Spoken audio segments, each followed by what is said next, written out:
কি অবস্থা তোমাদের? কেমন আছো তোমরা সবাই? আমরা হায়ার ম্যাথের নতুন একটা চ্যাপ্টার শুরু করব। চ্যাপ্টারটা হচ্ছে ভেক্টর। ফার্স্টে একটু ফিজিক্স পড়ে নেব। ফার্স্টে একটু 2 মিনিট ফিজিক্স পড়বো, এরপরে হায়ার ম্যাথ করব। অ্যাকচুয়ালি ভেক্টরের আলোচনা হচ্ছে আহ, তোমাদের কাছে নতুন, তোমরা এর আগে ভেক্টর নিয়ে অত আলোচনা দেখো নাই। কিন্তু ইন্টারমিডিয়েটে যখন যাবা, এইচএসসি লেভেলে ভেক্টরের যে কত গুরুত্ব, ফিজিক্সে প্রত্যেকটা স্টেপে তোমার ভেক্টর লাগবে। সো একটু মনোযোগ দিতে হবে ভেক্টরের আলোচনাগুলো একটু বোঝার জন্য। হালকা পাতলা একটা ধারণা তোমাদের আছে। এখানে আমি আজকের ক্লাসে যা করাবো 100% শিওর এখান থেকেই তোমাদের সৃজনশীল কমন করবে। 100% শিওর, কারণ আমি তোমাদের বইয়ের সবগুলাই করাই দিব। ঠিক আছে? এখন তোমাদের এই ভেক্টরটা হচ্ছে অনেকটা উপপাদ্য। এই ভেক্টর কনসেপ্ট গুলো হচ্ছে উপপাদ্য। ভেক্টর নিয়ে তোমাদের কোনো ম্যাথ নাই, ভেক্টরের ডট গুণ ক্রস গুণ কিছু নাই। তোমাদের জাস্ট 6টা 7টা উপপাদ্য, মৌলিক উপপাদ্য যদি চিন্তা করি 1 2 3 4টা মৌলিক উপপাদ্য আছে। এগুলার মাধ্যমে মনে করো যে 7টা 8টা উপপাদ্য। ইনশাল্লাহ আমরা আজকে দেখি কত দূর করতে পারি। সো দেখো, ভেক্টরের ফিজিক্সের অংশটুকু আমি ফার্স্টেই তুলে ফেলছি। এটা হচ্ছে ফিজিক্সের সেকেন্ড চ্যাপ্টারে। আগে তো সেকেন্ড চ্যাপ্টারে এটা খুব ডিটেলসে আলোচনা করা হইতো ফিজিক্সে, এখন আলোচনা করা হয় না। ঠিক আছে? সেটা হচ্ছে ভেক্টর কি। ভেক্টর জানার আগে জানতে হবে তোমাকে রাশি কি। রাশি হচ্ছে বাস্তব জীবনে যা কিছু পরিমাপ করা যায়, ভর, দৈর্ঘ্য, সময়, এই সব জিনিস যা কিছু বাস্তব জীবনে পরিমাপ করা যায় তাকেই বলা হয় রাশি।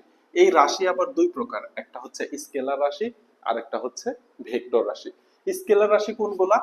যে রাশি পরিমাপ করার জন্য শুধুমাত্র মানই যথেষ্ট, মানে মান হলেই পরিমাপ করা যায়, তাদেরকে বলা হয় স্কেলার রাশি। আর ভেক্টর রাশি কোনগুলা?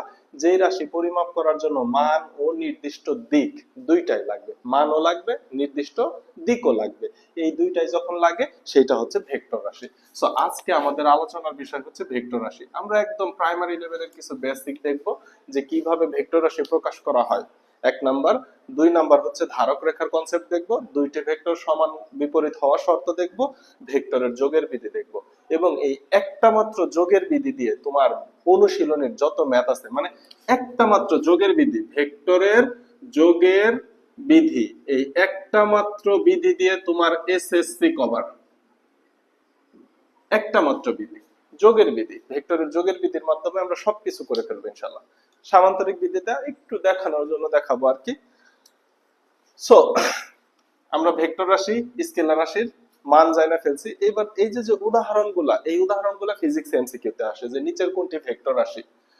সো ভরবেগ, বেগ, সরণ বল, প্রাবল্য, ওজন, ত্বরণ, মন্দন, ভ্রামক, সান্দ্রতা, টর্ক, তড়িৎ ক্ষেত্র, পৃষ্ঠটান, মহাকর্ষীয় বল, এগুলো হচ্ছে ভেক্টর রাশি। মনে রাখার জন্য ছোট্ট একটা ছন্দ আছে, সেটা হচ্ছে ভবে সক্রিয়তম ভাসে টুনির তিতাপ্রমে। এটা একটু লেখা নিতে পারো, তাহলে তোমাদের এগুলো মনে রাখা সহজ হবে। এর মধ্যে ভরবেগ কি, বেগ কি, সরণ কি, বল কি, তড়িৎ প্রাবল্য চ্যাপ্টারটা তোমরা পড়ছো না, ওজন কি, ত্বরণ কি, মন্দন কি, এগুলো তুমি সবই জানো। শুধুমাত্র ভ্রামক এবং সান্দ্রতার গুণাঙ্ক তুমি জানো না, টর্ক তুমি জানো না। এই কয়েকটা হচ্ছে ইন্টারমিডিয়েটে যা জানবা। তড়িৎ ক্ষেত্র কি এটাও তুমি জানো। পানির পৃষ্ঠটান এটা তোমাদের জানার কথা না, পানির পৃষ্ঠটান কি শর্ট সিলেবাসে আছে, এইচএসসি 26-এর সিলেবাসে নাই। মহাকর্ষীয় বল এগুলাও তুমি জানো, অর্থাৎ এখানে ম্যাক্সিমামই তুমি জানো। আর এখানে এই যে এইগুলা কাজ, শক্তি, দৈর্ঘ্য, ক্ষমতা, তাপমাত্রা, বিদ্যুৎ, দ্রুতি, ভর এবং সময়। যেমন তোমাকে যদি আমি বলি যে এখন ঘড়িতে কয়টা বাজে, তুমি বলবা 10টা বাজে। তুমি কি আমাকে কাউন্টার প্রশ্ন করবা যে কোন দিকে? আমি যদি বলি কয়টা বাজে, তুমি কি বলবা কোন দিকে, উত্তর দিকে না দক্ষিণ দিকে? তার মানে উত্তর দিকে এবং দক্ষিণ দিকের দিক যদি দিক চেঞ্জ হয় তাহলে সময় কি আলাদা হবে? সময় তো আলাদা হবে না। এর জন্য এই যে এই সকল রাশি, সময়, ভর, কোন বস্তুর ভর, বস্তুকে চাঁদে নিয়ে যাও, পৃথিবীতে রাখো, যেখানে রাখো, বস্তুর ভর কি সেম রাশি। এই জন্য এটা দিকের সাথে কোনো চেঞ্জ হয় না। অর্থাৎ 1 কেজি ভরের একটি পাথরকে, 1 কেজি ভরের একটি পাথরকে তুমি যদি পশ্চিম দিকে নিয়ে যাও তাহলে এটা ব্যাগ হবে না, পাথর পাথরই থাকবে। 1 কেজি ভরের পাথর তোলা হবে না, পাথর পাথরই থাকবে। সো এগুলা দিকের উপর নির্ভর করে না। দ্রুতি, দূরত্ব, তাপমাত্রা, এগুলা কোনোটাই, ক্ষমতা, দৈর্ঘ্য, দৈর্ঘ্য কি যে কোনো দিকেই মাপো তুমি, সমস্যা নাই। তাহলে দৈর্ঘ্য দিকের উপরে নির্ভর করে না। কাজ, শক্তি, এখানে যে কাজ, এটা একটু মনে রাখো, এটা কনফিউশন লাগে যে কাজ ভেক্টর রাশি কিনা। সো এই কয়েকটাই হচ্ছে মনে করো যে স্কেলার রাশি। এটা মনে রাখার একটা টেকনিক আছে, বিকাশের দৈব ক্ষমতা দুর্দিনে ভাসালো। বিকাশের দৈব ক্ষমতা, বিকাশের একটা অলৌকিক ক্ষমতা আছে, কিন্তু দুর্দিন ওই ক্ষমতাটা বিকাশকে আরো বিপদে ফেলছে। এটাই বিকাশের দৈব ক্ষমতা দুর্দিনে ভাসালো। তো এই যে কাজ শক্তি দৈর্ঘ্য কিভাবে আছে এটা একটু তুলে নিলে তোমার সুবিধা হবে। এই পর্যন্ত ফিজিক্সের সেকেন্ড চ্যাপ্টার। তাহলে আমরা এই পর্যন্ত কি জানলাম? ভেক্টর কি জানলাম, ভেক্টর রাশি কি জানলাম, উদাহরণ গুলা জানলাম, উদাহরণ মনে রাখার কৌশল জানলাম, চারটা বিষয় জানলাম।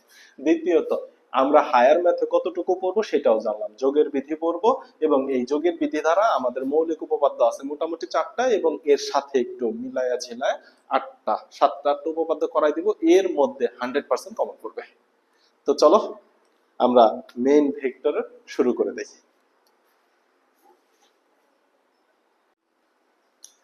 দেখো আমরা শুরু করলাম হচ্ছে ভেক্টর রাশির প্রকাশের মাধ্যমে, যে ভেক্টর রাশিকে কিভাবে প্রকাশ করা হয়। সো মনে করো এই হচ্ছে এ অবস্থান, এটা তোমার বাড়ি, এ অবস্থানে থেকে তুমি খেলতে যাবা তোমার মাঠের দিকে। এই হচ্ছে বি অবস্থান, এটা হচ্ছে তোমার মাঠ, তোমার বাড়ির পাশে খেলার মাঠ, তোমাদের গ্রামের খেলার মাঠ। তাহলে তুমি এ থেকে বি তে যাচ্ছ, তাহলে অ্যারো চিহ্নটা হবে এই যে এই ভেক্টরের এই দিকটা খুব গুরুত্বপূর্ণ। তাহলে এ থেকে তুমি বি তে যাচ্ছ, তাহলে এইটাকে বলা হবে এ বি ভেক্টর। এই এটাকে বলা হবে আদি বিন্দু, এটাকে কি বলা হবে? আদি বিন্দু, অর্থাৎ যেখান থেকে তুমি যাত্রা শুরু করছো, এবং এই বিটাকে বলা হয় হচ্ছে প্রান্ত বিন্দু। আমরা তো ভেক্টরের যোগের বিধি শিখবো, আমাদের মেইন টার্গেট যোগের বিধি শিখা এবং এর মাধ্যমে উপপাদ্য করা। তার আগে কিছু পরিচিত রাশি সম্পর্কে যদি না জানো তাহলে একটু প্রবলেম হবে। তাহলে আমি যদি এ থেকে বি তে যেতে চাই, তাহলে এটাকে প্রকাশ করব এইভাবে, এ থেকে বি, এ বি ভেক্টর। এ বি ভেক্টর এখানে ইম্পর্টেন্ট, আমি এ থেকে যাত্রা শুরু করছি, বি তে পৌঁছাইছি। তুমি যদি বি এ লেখা উপরে এইরকম তীর চিহ্ন দিতা, তাইলে কিন্তু দিক চেঞ্জ হয়ে যেত, ডিরেকশন হয়ে যেত বি থেকে এর দিকে। তাহলে ভেক্টর রাশি লেখার ক্ষেত্রে একটা বিষয় খেয়াল রাখতে হবে, আমি কোথা থেকে যাত্রা শুরু করছি এবং কোন দিকে গেছি, ডিরেকশনটা ওইদিকে হইতে হবে, এবং যেখান থেকে যাত্রা শুরু করছি সেই বিন্দুটা আগে লিখতে হবে। অর্থাৎ এ বি ভেক্টর দ্বারা বোঝাবে আমি এ থেকে বি এর দিকে গেছি। আর যদি বি এ ভেক্টর লেখো, তার মানে কি তোমার খেলাধুলা শেষ, তুমি স্কুলের মাঠ থেকে বা মাঠ থেকে বাড়িতে ফিরতেছো। তাহলে এইখানে ভেক্টর রাশিকে এ বি দ্বারা প্রকাশ করা হয় ক্যাপিটাল লেটারে, এ বি ক্যাপিটাল লেটারে লিখতে হয়, এবং উপর একটা তীর চিহ্ন দিতে হয়। এখন কিছু কিছু অলস ব্যক্তিত্ব আছে, তারা কি করবে, উপরে শুধু একটা দাগ চিহ্ন দিবে এ বি, মানে তীর চিহ্নটা দিবে না, মাথাটা দিবে না। এটাও হয়, এইভাবেও ভেক্টর লেখা যায়। এবার এই যে এ বি ভেক্টর, এই সম্পূর্ণ ভেক্টরটাকে আমি যদি একটু ছোট করে প্রকাশ করি, মনে করে এই সম্পূর্ণ ভেক্টরকে স্মল লেটারে এ দ্বারা প্রকাশ করলাম, তাহলে স্মল লেটারে প্রকাশ করলে নিচে এইভাবে সুন্দর করে ছোট একটা দাগ দিতে হয়। এইটা দ্বারাও এ বি ভেক্টর বোঝায়। এটা দ্বারা সাধারণত অবস্থান ভেক্টর বোঝায়। ভেক্টর বিষয়টা ফিল করতে পারবা বল এর মাধ্যমে, যদি উদাহরণ দেই সামনে আসবে, আমি যোগের বিধি বোঝানোর সময় বল কিভাবে ভেক্টর রাশিকে ডিফাইন করে ফিল করা যায় ওইটা দেখবা। আরেকটা আছে, এইভাবেও প্রকাশ করা যায়, এ বি লিখে নিচে যদি ছোট করে দাগ দাও, তাহলে এইভাবেও ভেক্টর রাশিকে প্রকাশ করা যায়। তাহলে টোটাল প্রকাশ ভঙ্গি দেখলাম চারটা, এই চারটার মধ্যে আমরা ব্যবহার করব এ বি ভেক্টর, এ ভেক্টর। এটা শুধু আমরা না, কম বেশি সবাই এই দুইটাকেই ব্যবহার করে। বুঝতে পারছি ভেক্টরকে কিভাবে প্রকাশ করতে হবে। এখানে দিক খুব গুরুত্বপূর্ণ, এখানে দিক খুব গুরুত্বপূর্ণ। এবার আসো, ভেক্টর রাশির যদি মান বের করতে হয়, তাহলে মান বের করতে হলে মডুলাস দিতে হয়, পরম মান নির্ণয় করতে হয়। মান নির্ণয়, মান নির্ণয়ে কি করব, এই যে এ বি ভেক্টর আছে না, এটাকে এরকম মডুলাস দিয়ে দিব। এটাকে কি বলা হয়? মডুলাস বা মড বা পরম মান। অর্থাৎ কোনো ধনাত্মক ঋণাত্মক নিব না, শুধু মানটাকে নিব। এই মডুলাসের ব্যবহারও তোমরা দেখে আসছো। বা এই যে যদি অবস্থান ভেক্টর এ দ্বারা প্রকাশ করো, সরি ইউ না, যদি অবস্থান ভেক্টর এ দ্বারা প্রকাশ করো, তাহলে এই যে এরকম মড দ্বারা প্রকাশ করে ফেলবা। এই হচ্ছে মোটামুটি ভেক্টর রাশি লেখার নিয়ম। এ বি ভেক্টর উপরে অ্যারো চিহ্ন দিব, অথবা শুধু এ বি লিখে উপরে দাগ দিব, অথবা এ ভেক্টর লিখে নিচে দাগ দিব, অথবা এ বি লিখে নিচে দাগ দিব। বোঝানো গেল ভেক্টর প্রকাশ কিভাবে করব। এইবার আসো, গুরুত্বপূর্ণ যে টপিক সেটা হচ্ছে ভেক্টরের ধারক রেখা। এই ধারক রেখা বিষয়টা একটু ক্লিয়ার রাখতে হবে। ধারক রেখা, ধারক রেখা হচ্ছে এমন একটা রেখা, এই রেখাটা হচ্ছে ডেফিনেটলি অসীম হবে। এবং সে একটা ভেক্টরকে ধারণ করবে। সাপোজ এই হচ্ছে একটা রেখা, ইচ্ছা মতো একটা রেখা, এখানে একটা বিন্দু নিছি এ, এই একটা বিন্দু হচ্ছে বি। মনে করো এটা তোমার বাসা, বাসা থেকে তুমি গেছো হচ্ছে খেলার মাঠে। এখন তোমার বাসার সামনের যে রাস্তাটা, এই রাস্তা তো তোমার বাসা থেকে মাঠে যায় শেষ হয় নাই, তোমার বাসার আগেও রাস্তাটা আছে, বাসার পরেও রাস্তাটা আছে। এই এত বড় রাস্তার মধ্যে তোমার গন্তব্য শুধুমাত্র এ থেকে বি তে। তাহলে এই যে এবি ভেক্টর, এবি ভেক্টরকে যে রেখাটা ধারণ করতেছে এইটাকে বলা হয় ধারক রেখা। এটার সংজ্ঞা তোমার লাগবে না, তুমি শুধু বুঝো, সংজ্ঞা বলতেছি। ধারক রেখা হচ্ছে একটা অসীম রেখা। ধারক রেখা ডেফিনেটলি অসীম হতে হবে। ধারক রেখা হচ্ছে অসীম রেখা। তাহলে একটা অসীম রেখা যে কোনো একটা ভেক্টরকে ধারণ করে, একটা অসীম রেখা যে কোনো একটা ভেক্টরকে ধারণ করে। এখন কথা হচ্ছে, এই মনে করো একটা অসীম রেখা, এইখান থেকে এবি ভেক্টর বুঝাইলাম যে এইখান থেকে তোমার বাসার দূরত্ব, তোমার বাসা থেকে খেলার মাঠের দূরত্ব এবি। আবার মনে করো তোমার বন্ধুর বাসার থেকে স্কুলের দূরত্ব ইএফ। তাহলে দেখো তো একটা ধারক রেখা দুইটা ভেক্টরকে ধারণ করতেছে কিনা। তাহলে এটা এবি ভেক্টর, এটা ইএফ ভেক্টর। তাহলে কি একটা ভেক্টর, একটা ধারক রেখা একাধিক ভেক্টরকে ধারণ করতে পারে। একটা ভেক্টর, একটা ধারক রেখা একটা ভেক্টরকেও ধারণ করতে পারে, একটা ধারক রেখা একাধিক ভেক্টরকেও ধারণ করতে পারে। কনসেপ্টে গেল। এবার আসো, এই ধারক রেখাগুলা একই রেখায় একাধিক ভেক্টর ধারণ করছে। আবার এই ধারক রেখাগুলা সমান্তরাল হতে পারে। যেমন মনে করো এই হচ্ছে একটা ধারক রেখা, ও হচ্ছে মনে করো এম এবং এন ভেক্টরকে ধারণ করতেছে, তাহলে এম এন কে ধারণ করতেছে। এর সমান্তরাল আরেকটা ধারক রেখা আছে যে হচ্ছে পি এবং কিউ কে ধারণ করতেছে, অর্থাৎ পি থেকে কিউ এর দিক, তাহলে পি কিউ কে ধারণ করতেছে।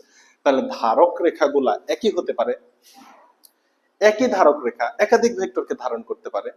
আবার দুইটা সমান্তরাল ধারক রেখা হইতে পারে। আবার যেমন এই যে এই ধারক রেখা দুইটা কিন্তু সমান্তরাল না। তার মানে কি ধারক রেখা যে কোনো ধরনেরই হতে পারে। দুইটা ধারক রেখা সমান্তরাল হইতে পারে, ধারক রেখা সমান্তরাল নাও হইতে পারে।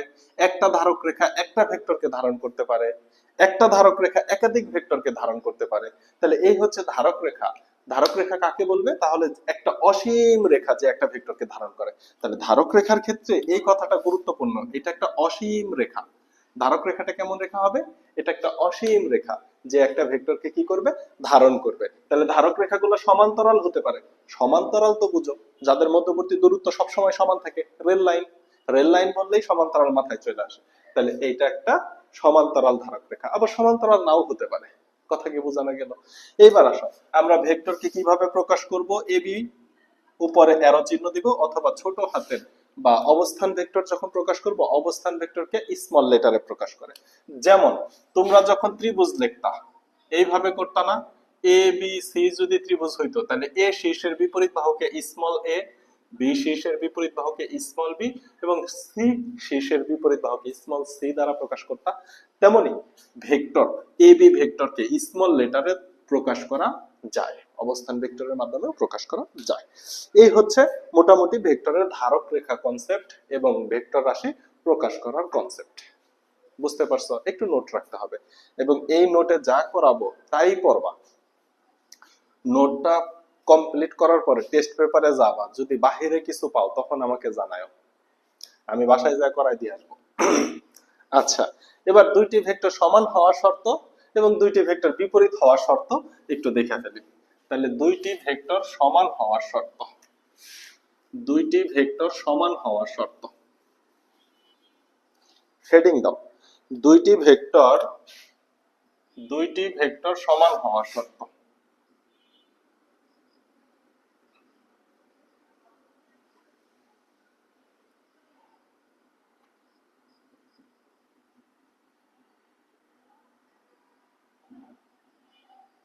দুইটি ভেক্টর সমান হওয়ার শর্ত।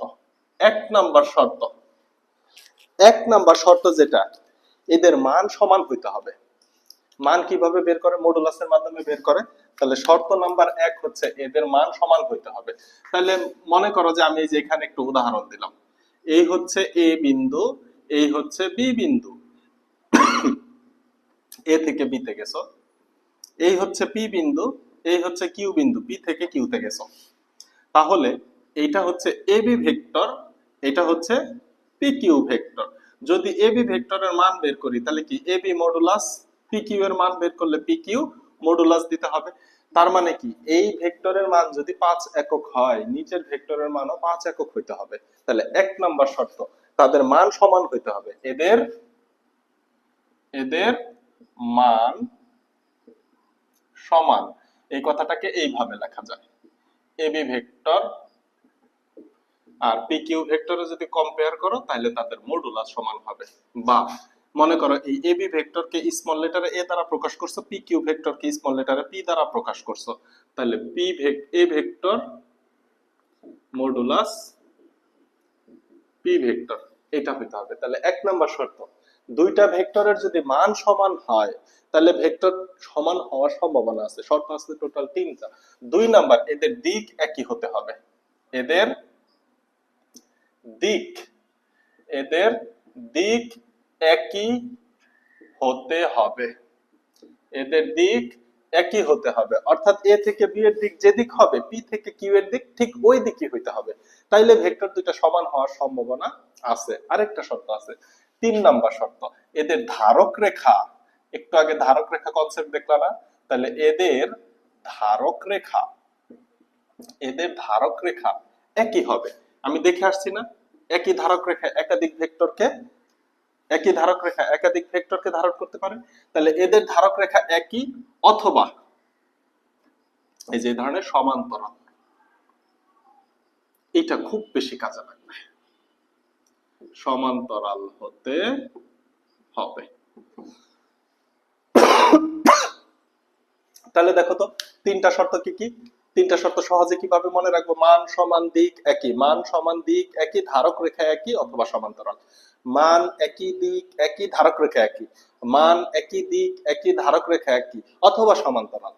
মান একই দিক একই, ধারক রেখা একই অথবা সমান্তরাল। তাহলে দুইটা ভেক্টর সমান হবে। এবার দুইটা ভেক্টর বিপরীত হওয়ার শর্ত কি? যদি জাস্ট ডিরেকশনটা চেঞ্জ হয়ে যায় তাহলে দুইটি ভেক্টর বিপরীত হয়ে যাবে।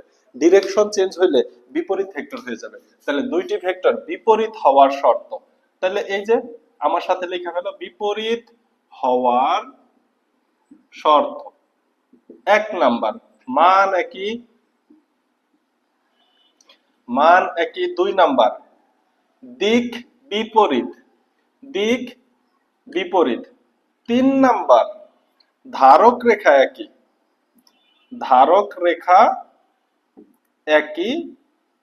অথবা সমান্তরাল। তাহলে দুইটি ভেক্টর সমান হওয়ার শর্ত মান একই, দিক একই, ধারক রেখা একই অথবা সমান্তরাল। শুধু ধারক রেখার ক্ষেত্রে অথবা সমান্তরাল কথাটা মনে রাখতে হবে। তাহলে দুইটি ভেক্টর সমান হওয়ার শর্ত মান একই, দিক একই, ধারক রেখা একই অথবা সমান্তরাল। আর বিপরীত হওয়ার শর্ত কি? মান একই, দিক বিপরীত। মান একই, দিক বিপরীত, ধারক রেখা সমানও হতে পারে, সমান্তরাল হতে পারে। আমি একটু সিম্পল উদাহরণ দিয়ে বোঝাই, অলমোস্ট আমরা বেসিকে চলে গেছি। এই দেখো, মনে করো এই হচ্ছে একটা গোলক আছে, ঠিক আছে? এই গোলকে তুমি এই দিক থেকে 5 নিউটন বল প্রয়োগ করছো, আবার এই দিক থেকে তোমার ভাই 2 নিউটন বলে টানতেছে। তাহলে দেখো তো দিক একই না, কিন্তু ভেক্টরের মান কিন্তু সমান না। তাহলে এই গোলকের উপরে মোট প্রযুক্ত বল কত হবে? 5 + 2 = 7 নিউটন হবে। তুমিও বুঝতেছো, কারণ তুমি যে দিকে ঠেলতেছো তোমার ভাই একই দিকে টানতেছে, তোমার ভাই একই দিকে টানতেছে। তাহলে এই গোলকের লব্ধি বলের মান 7 নিউটন হবে। কিন্তু গোলকটা সেম, তুমি 5 নিউটন বলে ঠেলতেছ, তোমার ছোট ভাই সে বুঝে না, সে বিপরীত দিকে 2 নিউটন বলে ঠেলতেছে। তাহলে এদের লব্ধি বল কত হবে? 5 নিউটন থেকে 2 নিউটন বাদ দিতে হবে না, কারণ দুইটা বল দুই দিক থেকে প্রয়োগ করতেছো, তাহলে 3 নিউটন হবে লব্ধি বল। এই কথাগুলো বুঝে আসছো তো? এইগুলাই ভেক্টর। এই যে দিক দিক বিষয়টা খুবই গুরুত্বপূর্ণ এখানে ভেক্টরের ক্ষেত্রে। তাহলে আমরা কি দেখলাম? ভেক্টর প্রকাশ করার পদ্ধতি দেখলাম, ধারক রেখা দেখলাম, ভেক্টর সমান হওয়ার শর্তে এটা খুব কাজে লাগবে। মান একই, দিক একই, ধারক রেখা একই অথবা সমান্তরাল, এটা খুব কাজে লাগবে, সমান্তরাল। বিপরীত হওয়ার শর্ত মান একই, দিক বিপরীত, ধারক রেখা একই অথবা সমান্তরাল, অর্থাৎ উপরেরটা এবং নিচের শর্ত একদম মিলতেছে, মাঝখানে শুধু দিকটা কি হয়ে যাবে, বিপরীত হয়ে যাবে, তাহলে দুইটা ভেক্টরকে বিপরীত ভেক্টর বলা যায়। এইবার আসো, এই চ্যাপ্টারের যেই টপিকটা নিয়ে আমরা আলোচনা করব সেটা হচ্ছে ত্রিভুজ বিধি, ভেক্টরের ত্রিভুজ বিধি। একটু লিখে নেই।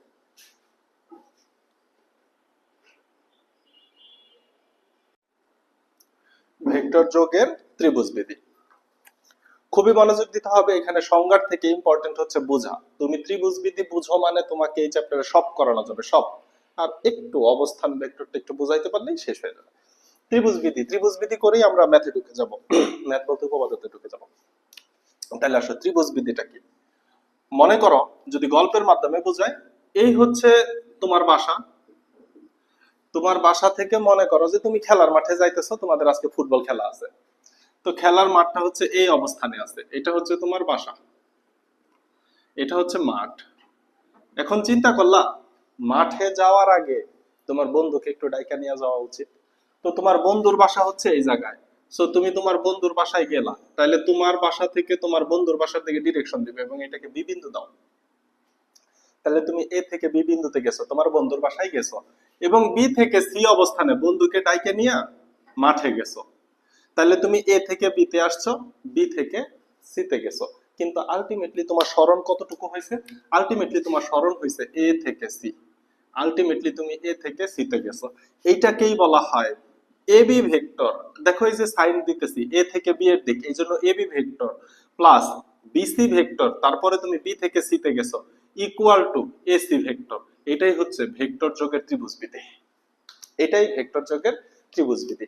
সংজ্ঞাটা দেখো, যদি কোনো ত্রিভুজের যে কোনো দুইটি বাহু একই দিকে সূচিত হয়, যে কোনো দুইটি বাহু একই দিকে সূচিত হয়, মানে ওই যে ক্রম অনুসারে সূচিত হয়, তাহলে বিপরীত ক্রমে অপর বাহুটি তাদের লব্ধি নির্দেশ করে। আমি বলের উদাহরণ দিব, তার আগে আরেকটু দেখো। এই মনে করো একটা ত্রিভুজ, এখন এটাকে এবিসি দিব না, মনে করো ইচ্ছা মতো দিলাম পি কিউ আর। তুমি হচ্ছে পি থেকে কিউ এর দিকে ডিরেকশন দেয়া আছে, তার মানে পি থেকে সরি কিউ থেকে আর এর দিকে ডিরেকশন দেয়া আছে, আরেকটা ডিরেকশন দেওয়া আছে আর থেকে পি এর দিকে। আরেকটা ডিরেকশন যদি পি থেকে কিউ এর দিকে দেওয়া থাকে, তাহলে খেয়াল করো পি থেকে কিউ এর দিকে ডিরেকশন দেওয়া আছে, তার মানে তুমি যদি পি থেকে যাত্রা শুরু করো, তোমার যাত্রা বিন্দু যদি পি থেকে চিন্তা করো বা কিউ থেকে, একই, কারণ সবগুলা কি একই ক্রমে ঘুরতেছে, সবগুলা একই ক্রমে বা একই চক্রে ঘুরতেছে।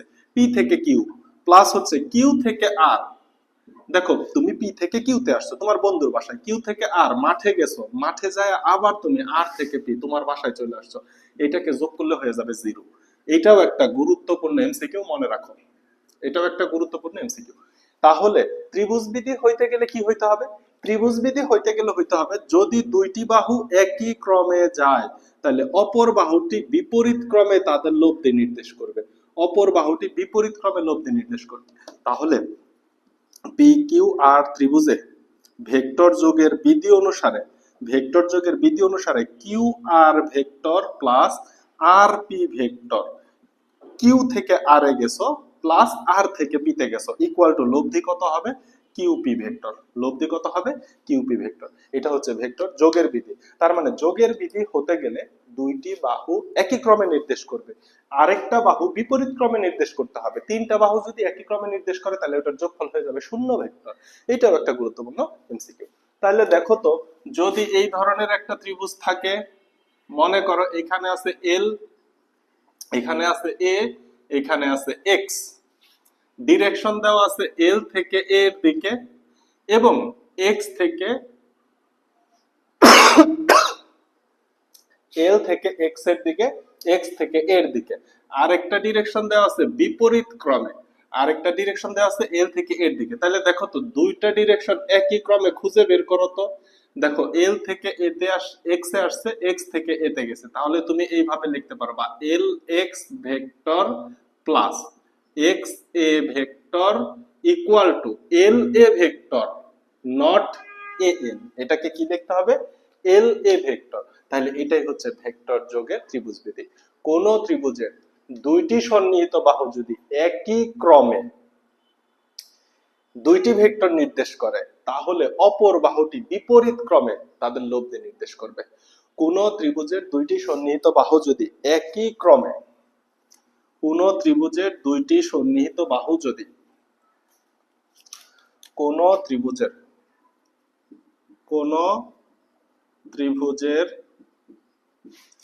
দুইটি সন্নিহিত বাহু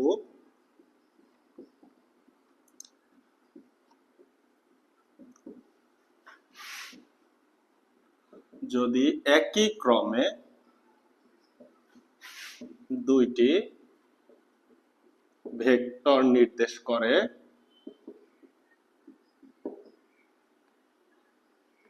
তবে অপর বাহু বিপরীত দিকে তাদের লব্ধি নির্দেশ করে।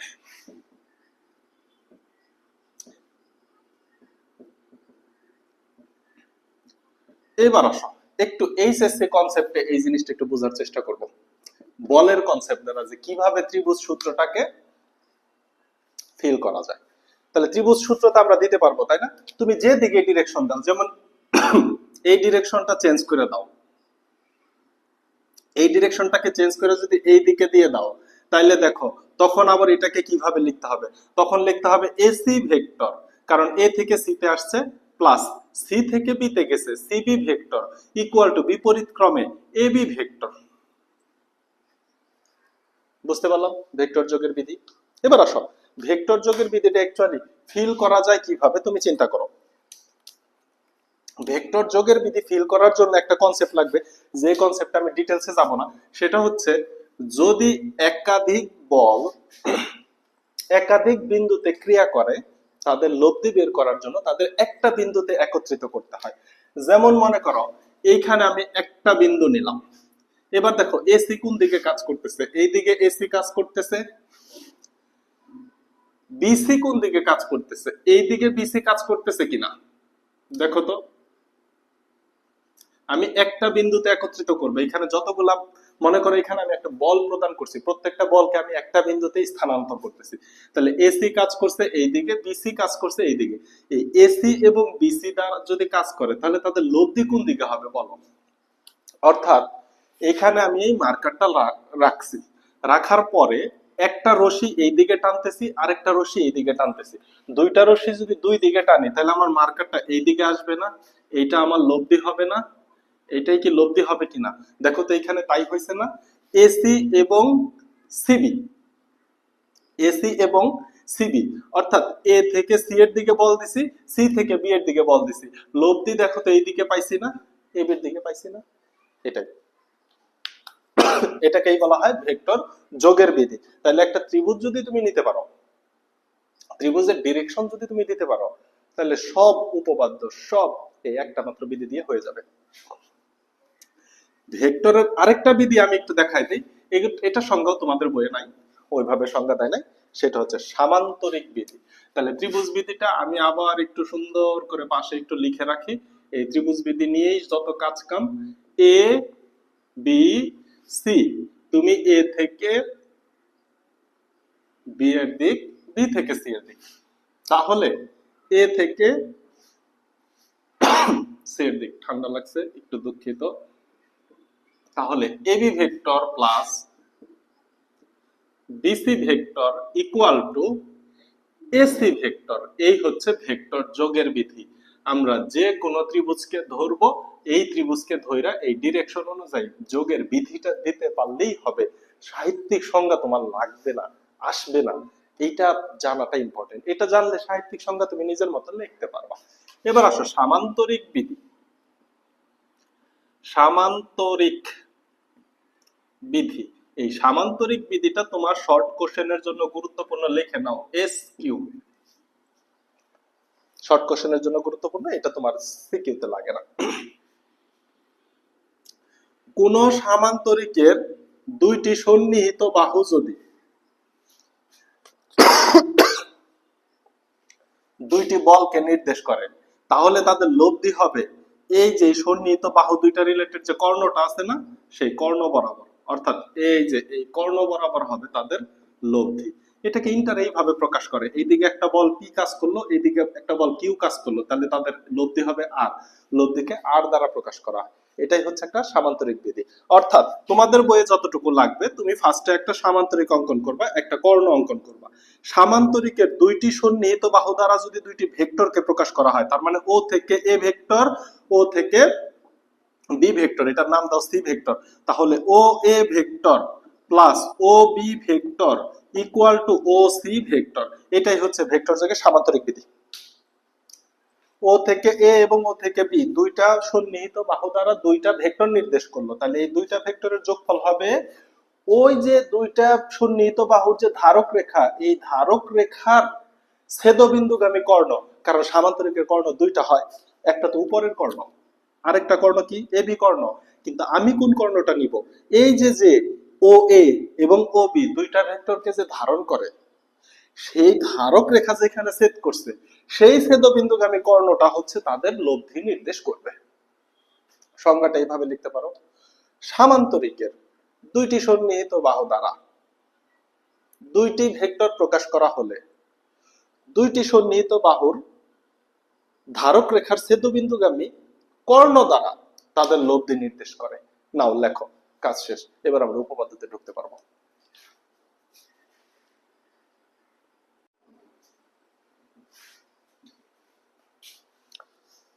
উদাহরণ 3 অথবা উপপাদ্য 15, এইটা জেনারেল ম্যাথের তোমাদের 15 নাম্বার উপপাদ্যতে এই প্রমাণটা আছে। শর্ট সিলেবাস এসএসসি 26, তোমরা এটা দেখো নাই, তোমাদের সিলেবাসে নাই, যাদের লং সিলেবাস তাদের আছে। এটা উপপাদ্য 15 যারা প্রমাণ করে আসছে তারা জানে এই উপপাদ্যটা কতটা বড়, কিন্তু এখন আমরা কত সহজে ভেক্টরের সাহায্যে প্রমাণ করব। দেখো উপপাদ্যটাকে পড়ো, ভেক্টরের সাহায্যে প্রমাণ করো যে, তার মানে স্পষ্ট বলে দিছে, অনেকেই যারা আবার জেনারেল ম্যাথে পড়ছো তারা আবার ওইভাবে প্রমাণ করলে কিন্তু নাম্বার পাবে না, এটা ভেক্টরের সাহায্যে প্রমাণ করতে হবে। ভেক্টরের সাহায্যে প্রমাণ করো যে ত্রিভুজের যে কোনো দুই বাহুর মধ্যবিন্দু সংযোজক রেখাংশ, তার মানে একটা ত্রিভুজ হইতে হবে যে কোনো দুইটা বাহুর মধ্যবিন্দু সংযোজক রেখাংশ ওই ত্রিভুজের তৃতীয় বাহু সমান্তরাল এবং অর্ধেক। ফার্স্টে আমি সুন্দর একটা চিত্র আঁকি, পরে আরো বেশ কিছু চিত্র দ্বারা বোঝাবো। এই মনে করো একটা ত্রিভুজ এ বি বাহু, এবং এইখানে আরেকটা বাহু নিলাম এসি বাহু। এ বি এর মধ্যবিন্দুটার নাম দাও হচ্ছে ডি, এবং এসি এর মধ্যবিন্দুর নাম দাও হচ্ছে ই। আমি যদি ডি এবং ই কে যোগ করি, তাহলে আমাকে প্রমাণ করতে হবে এই ডিই হচ্ছে বিসি এর সমান্তরাল হবে, কারণ অপর বাহুটা বিসি, এবং এই ডিই ইকুয়াল টু হবে হাফ বিসি, ডিই বিসি এর অর্ধেক হবে। এই বিষয়টা আমাকে প্রমাণ করতে হবে, এবং এটা সব সময় হয়। তুমি আরো ডিফারেন্ট কিছু ত্রিভুজ নাও, এই মনে করো যে একটা ত্রিভুজ, এলোমেলো একটা ত্রিভুজ, এ বাহু, বি বাহু, সি বাহু। তুমি বিসি এবং এবি এর মধ্যবিন্দু নিয়ে কাজ করো, এই হচ্ছে এবি এবং বিসি এর মধ্যবিন্দু এইদিকে। দেখো এটাকে যোগ করে দেখো, এটা তৃতীয় বাহুর সমান্তরাল হয়ে যাচ্ছে এবং তার অর্ধেক হয়ে যাচ্ছে। ত্রিভুজটা যে কোনো শেপের হোক, যে কোনো শেপের যে কোনো ধরনের ত্রিভুজের দুইটা বাহুর মধ্যবিন্দু যদি যোগ করো, সেটা তৃতীয় বাহুর অর্ধেক এবং সমান্তরাল হবে। তাহলে বিশেষ নির্বাচনে ভেক্টর চিহ্ন ব্যবহার করতে হয় না। কারণ কি, আমরা ভেক্টরের সাহায্যে প্রমাণ করব, প্রমাণ তো করব একটা স্বাভাবিক স্কেলার জিনিস প্রমাণ করব, কিন্তু সাহায্য নিব ভেক্টরের, এই জন্য প্রমাণে ভেক্টর ব্যবহার করব, বিশেষ নির্বাচনে ভেক্টর লাগবে না। তাহলে বিনি বিশেষ নির্বাচনে তুমি কি লিখবা? মনে করি এবিসি ত্রিভুজের, একটা একটু ডিটেলসে লেখা দেই, পরের গুলা মুখে বলে দিব। মনে করি এবিসি ত্রিভুজের এবি ও এসি বাহুর মধ্যবিন্দু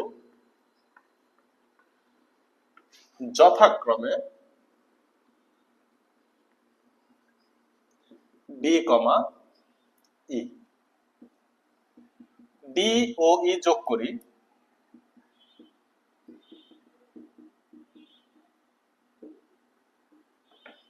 শেষ। তাহলে প্রমাণ করতে হবে যে প্রমাণ করতে হবে যে এই ডিই সমান্তরাল বিসি এবং ডিই সমান হাফ বিসি। এটা সাধারণত লেখাই না, এটা অফলাইনেও লেখাই না, তারপরে একটু লিখলাম, এটা তোমরাই পারো। প্রমাণ, এখানে এক্সট্রা করে কোনো প্রমাণ অঙ্কন করা লাগবে না, সুতরাং সরাসরি প্রমাণে ঢুকে যাবো। যেহেতু ভেক্টরের সাহায্যে প্রমাণ করব, তাহলে ডিরেকশন দিতে হবে, দিক দিতে হবে। দেখো আমি ডিই এবং বিসি কে একই দিকে প্রকাশ করতে চাই, তাহলে এইখান থেকে এ থেকে বি এর দিকে দাও, মাঝখানে আরেকটা বিন্দু আছে যেহেতু, দুইটা তীর চিহ্ন দিবা। ভালো হইলো না? সুন্দর করে দিবা। এ থেকে বি এর দিক, মাঝখানে তীর চিহ্ন আছে বলে আমি দুইটা দিলাম। তাহলে বি থেকে সি একই দিকে হবে, তাহলে এ থেকে সি বিপরীত ক্রমে হবে। বিসি যে দিকে হবে ডিই একই দিক হইতে হবে, কারণ তুমি দেখে আসছো দুইটি ভেক্টর সমান হওয়া শর্ত ধারক রেখা একই অথবা সমান্তরাল এবং দিক একই হতে হয়। এখানে দিক তো একই দিতে হবে, নাহলে আমি প্রমাণ করতে পারবো না। এখন দেখো এখানে যেহেতু বলছে ডি ও ই যথাক্রমে এবি ও এসি এর মধ্যবিন্দু, তাহলে তুমি কি বলতে পারো এডি যে আছে, এই এডি সমান সমান হাফ এবি, অর্থাৎ এই অংশটা সম্পূর্ণ অংশের অর্ধেক এডি সমান সমান হাফ এবি, এবং এই যে এখানে যে এই আছে এই সমান সমান হাফ এসি। এখন কথা হচ্ছে এটাকে ভেক্টর চিহ্ন দ্বারা প্রকাশ করে দেওয়া যায় না? তাহলে এডি ভেক্টর হচ্ছে এবি ভেক্টরের অর্ধেক এবং এই ভেক্টর হচ্ছে এসি ভেক্টরের অর্ধেক। প্রমাণ কিন্তু শুরু হয়ে গেছে। প্রমাণ খুবই সহজ, আমি উপরের অংশ না লিখলে এতক্ষণে প্রমাণ শেষ হয়ে যেত। এবার জাস্ট একটু মনোযোগ দিব। আমি কি বললাম, তারা বলে দিচ্ছে ডি এবং ই এবি এবং এসি এর মধ্যবিন্দু। যদি তাই হয় তাহলে তুমি বলতে পারো এডি হচ্ছে এবি এর অর্ধেক ভেক্টর, তাহলে এডি ভেক্টর সমান হাফ এবি ভেক্টর। তুমি কিন্তু এটাও বলতে পারতাম বি ডিবি, বিডি কিন্তু বলা যাইতো না, ডিবি ভেক্টর সমান হাফ এবি ভেক্টর বলা যাইতো, ইসি ভেক্টর সমান হাফ এসি ভেক্টর এটাও বলা যাইতো। কিন্তু আমার লাগবে উপরের অংশ, এডি ভেক্টর সমান হাফ এবি ভেক্টর এবং এই ভেক্টর সমান হাফ এসি ভেক্টর। এটা একটু দেখে নিলাম। এবার আসো, এখানে দুইটা ত্রিভুজ আছে, দেখো তো একটা ত্রিভুজ এবিসি কিনা। ত্রিভুজ এবিসি, এ থেকে বি দিকে আসছে, বি থেকে সির দিকে আসছে এবং এ থেকে সি বিপরীত ক্রমে আছে। তাহলে ত্রিভুজ এবিসি এ ভেক্টর যোগের বিধি অনুসারে, এই কথাটা যখন লিখবা মেইন প্রমাণ এইখান থেকে, মেইন প্রমাণ এইখান থেকে, উপরের অংশ তোমরা পারো। এবার দেখো তো তুমি একটু ডিরেকশনটা তাকায় দেখো তো, ডিরেকশনটা কোন দিকে আসছে, এ থেকে বিতে, বি থেকে সিতে, এ থেকে সিতে। তুমি মনে হইলো না আমি এসি পথে নামতে চাই, তুমি এ থেকে সিতে নামো, দেখো সি থেকে বিতে যেতে পারতেছো না, ডিরেকশন বিপরীত দিকে আছে। কথা বোঝাইছে? তাহলে তুমি এইখান থেকে কি লিখবা, এবি ভেক্টর এ থেকে বিতে আসছো প্লাস বিসি ভেক্টর সমান সমান এসি ভেক্টর। এই যে ভেক্টর যোগের বিধি দিয়ে ফেললাম, থাকলো এক নাম্বার সমীকরণ হিসেবে থাকলো এক নাম্বার। এবার দেখো তো তুমি আরেকটা ত্রিভুজ দেখতেছো না, ত্রিভুজ এডিই। যেহেতু আমাকে ডিই এবং বিসি নিয়ে কাজ করতে হবে, যেহেতু আমাকে ডিই এবং বিসি নিয়ে কাজ করতে হবে, আরেকটু কাজ একটু করে আসি। আমার প্রমাণ ডিই এবং বিসি নিয়ে, সো বিসিটাকে আমি একটু বাম সাইডে রাখি। বিসি ভেক্টর সমান AC vector minus AB vector, ওই সাইডে চলে গেলে হয়ে যাবে মাইনাস এবি ভেক্টর। সমীকরণ 1 দিলাম। আবার দেখো তো এটা তাকাও, ত্রিভুজ A D E A vector যোগের বিধি অনুসারে, এবার আমি সরাসরি বলবো ত্রিভুজ এ ডি ই এ, তুমি একটু লেখা নিবা ভেক্টর যোগের বিধি অনুসারে। তাহলে দেখো তো দিক কোন দিকে আসছে, এ থেকে ডি এর দিকে আসছে, ডি থেকে ই এর দিকে গেছে, এই দুইটা একই ক্রমে আছে। তাহলে তুমি লিখতে পারো কিনা AD vector plus DE vector সমান সমান এই হচ্ছে বিপরীত ক্রমে আছে, তাহলে এই ভেক্টর, বা যেহেতু আমি ডিই নিয়ে কাজ করব তাহলে ডিই ভেক্টর সমান এই ভেক্টর, আর এডিটাকে ওই সাইডে পাঠাই দিলে মাইনাস এডি ভেক্টর হয়ে গেল। এত বা ডিই ভেক্টর সমান সমান এই ভেক্টরকে হাফ এসি ভেক্টর, এই যে এখানে প্রমাণ করে আসছি না এই ভেক্টর সমান হাফ এসি ভেক্টর, তাহলে তুমি বলো হাফ এসি ভেক্টর মাইনাস এডি ভেক্টরের মানও তুমি বের করে আসছো না, হাফ এবি ভেক্টর বের করে আসছো। দেখো এডি ভেক্টরের মান হাফ, এবি ভেক্টর সাইডে চলে যাও। এত বা ডিই ভেক্টর সমান সমান half AC minus half AB থেকে হাফ কমন নাও, তাহলে কি পাচ্ছ? AC vector minus AB vector পাইছো, AC vector minus AB vector. এত বা ডিই ভেক্টর সমান হাফ এসি মাইনাস এবি। দেখো তো 1 নং সমীকরণে এসি মাইনাস এবি কে কি লেখা যায়? বিসি ভেক্টর লেখা যায় কিনা? এই দেখো আগেই মডুলাস দেওয়া যাবে না, সরি আগেই মডুলাস দেওয়া যাবে না। এই দেখো দুইটা ভেক্টর সমান হয়ে গেছে, ডিই ভেক্টর বিসি ভেক্টরের অর্ধেক হয়ে গেছে। এই অর্ধেক প্রমাণ করার জন্য মডুলাস বের করতে হবে, কিন্তু তাদের ধারক রেখা বের করার জন্য কিন্তু মডুলাস করতে হবে না। আবার দেখো ডিই ভেক্টর হচ্ছে বিসি ভেক্টরের অর্ধেকের সমান, ডিই ভেক্টর বিসি ভেক্টরের অর্ধেকের সমান। তাহলে আমি একটু পরম মান বের করে দেই, DE vector modulus equal to half BC vector.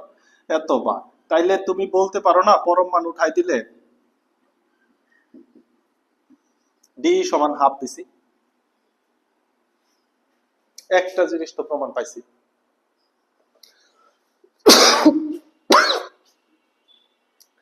DE সমান হাফ বিসি প্রমাণ পাইছো, তার মানে যে কোনো দুই বাহুর মধ্যবিন্দু এর যোগফল তৃতীয় বাহুর অর্ধেক, এইটা প্রমাণ আমি কইরা ফেলছি, কিন্তু এই সমান্তরালটা এখনো প্রমাণ করতে পারি নাই। এই সমান্তরাল প্রমাণ করার জন্য একটা কনসেপ্ট লাগবে। তুমি কি জানো দুইটা ভেক্টর সমান হওয়ার শর্ত কি? তাদের ধারক রেখা একই হবে অথবা সমান্তরাল হবে, তাদের মান এক দিক এক ধারক রেখা এক, মান এক দিক এক ধারক রেখা এক।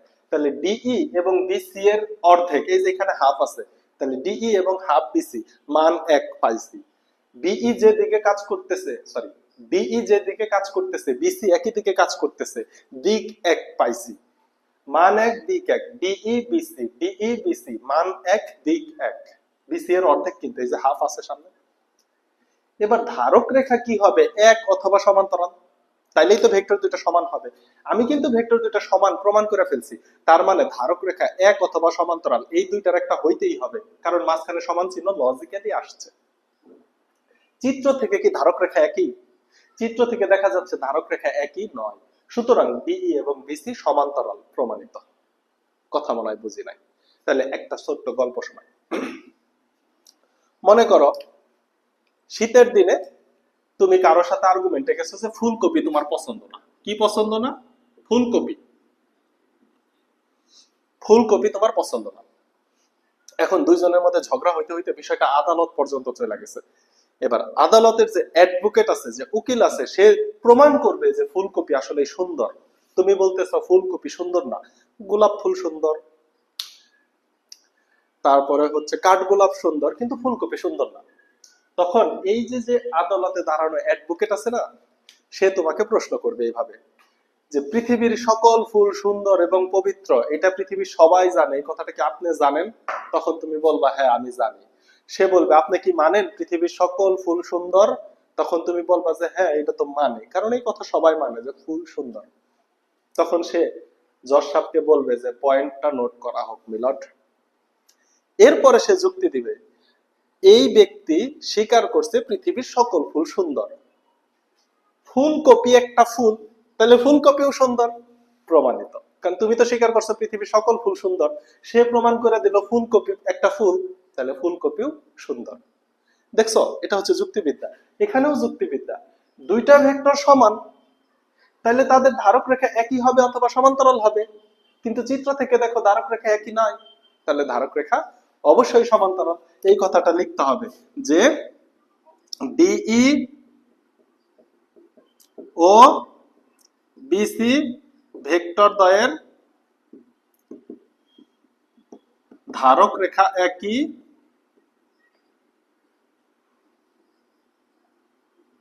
অথবা সমান্তরাল।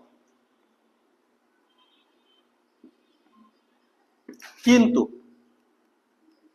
এখানে ধারক রেখা একই নয়।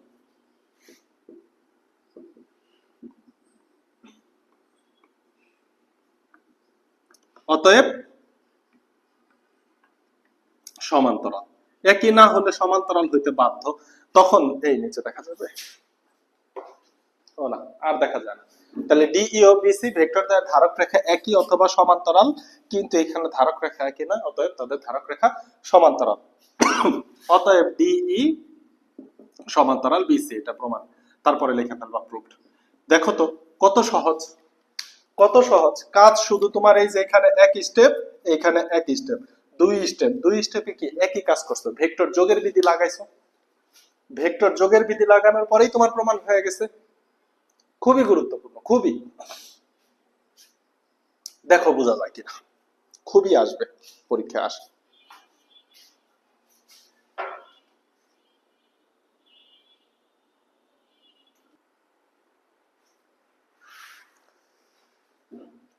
দেখো তোমার কাছে মনে হইতে পারে একই উপপাদ্য নিয়ে আবার, না একই উপপাদ্য না। এটা হচ্ছে 11 নম্বর উপপাদ্য। এটা করলাম উদাহরণ 3। এই উদাহরণ 3-এর কাঁধে বন্দুক রাখা গুলি করছে 11 নম্বর। তো এই 11 নম্বর উপপাদ্যকে আবার সৃজনশীল 16 নম্বরের খতে দিয়ে দিছে। সো এটা একটু পড়া দরকার, এটাও পরীক্ষায় আসে। ভেক্টরের সাহায্যে প্রমাণ করো যে ত্রিভুজের এক বাহুর মধ্যবিন্দু থেকে অঙ্কিত অপর বাহুর সমান্তরাল রেখা তৃতীয় বাহুর মধ্যবিন্দুগামী। কি যন্ত্রণা, কি যন্ত্রণা চিন্তা করো। আমি এমন কৌশলে চিত্রটা আঁকবো যে আমি বর্ণনা লিখে ফেলছি, এই জন্য আমি বর্ণনাটা মুছি নাই, শুধু বিশেষ নির্বাচন একটু চেঞ্জ হবে। দেখো এই হচ্ছে একটা ত্রিভুজ, ত্রিভুজের নাম কি এ বি সি, একটা ত্রিভুজ। ভেক্টরের সাহায্যে প্রমাণ করো ত্রিভুজের এক বাহুর মধ্যবিন্দু, তাহলে এ বি বাহুর মধ্যবিন্দুকে আমি ধরে নিলাম ডি বিন্দু। এই এক বাহুর মধ্যবিন্দু থেকে অঙ্কন করব অপর বাহুর সমান্তরাল রেখা। তাহলে অপর বাহুটাকে আমি বিসি ধরলাম, তাহলে বিসি এর সমান্তরাল রেখা অঙ্কন করলাম হচ্ছে ডি এফ। আমি মন চাইছে আমি এফ অঙ্কন করলাম। তাহলে ডিএফ কি, বিসি এর সমান্তরাল। ডিএফ কি, বিসি এর সমান্তরাল। ডিএফ বিসি এর সমান্তরাল। এখন এই ডিএফ রেখাটা এসি কে এফ বিন্দুতে ছেদ করলো। আমাকে প্রমাণ করতে হবে এফ বিন্দু হচ্ছে এসি এর মধ্যবিন্দু। এফ বিন্দু এসি এর মধ্যবিন্দু। বিনি বিশেষ নির্বাচনে কি লিখবো আমি বলি, তোমরা লিখবো, আমি লিখবো না। মনে করি এ বি সি ত্রিভুজের, এরো চিহ্নটা ভালো করে দাও। এ থেকে বি এর দিকে দাও, বি থেকে সি এর দিকে দাও, এ থেকে সি এর দিকে দাও। এই হচ্ছে অ্যারো চিহ্ন, এবং ডি থেকে এফ এর দিকে দাও।